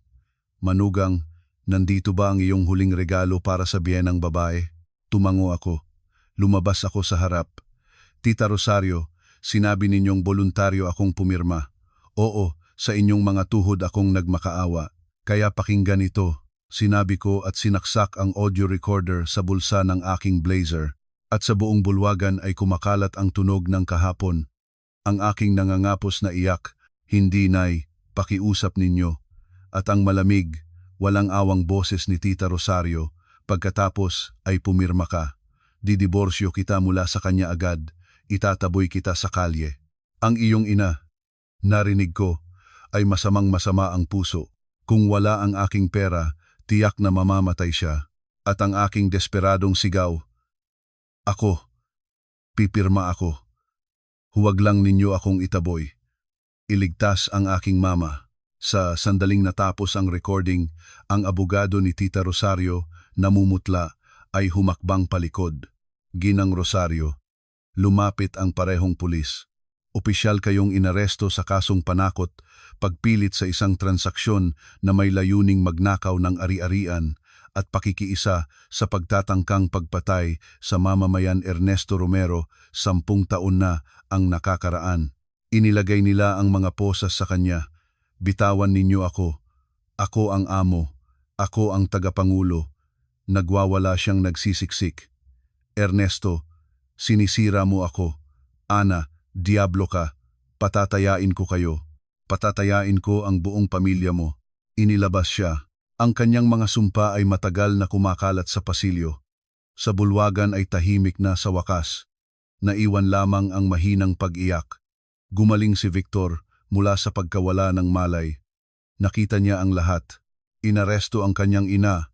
Inaresto ang tiyuhin. Ang amang tinawag niya bilang ama sa buong buhay niya ay nakatayo, malamig tulad ng yelo. Nawala niya ang lahat, pamilya, kayamanan, kinabukasan, asawa. Gumapang siya sa akin, hinawakan ang gilid ng aking blazer. Ana, Anita, patawarin mo ako. Pakiusap, patawarin. Ako. Wala akong alam. Sa pilitan ng mama. Ako.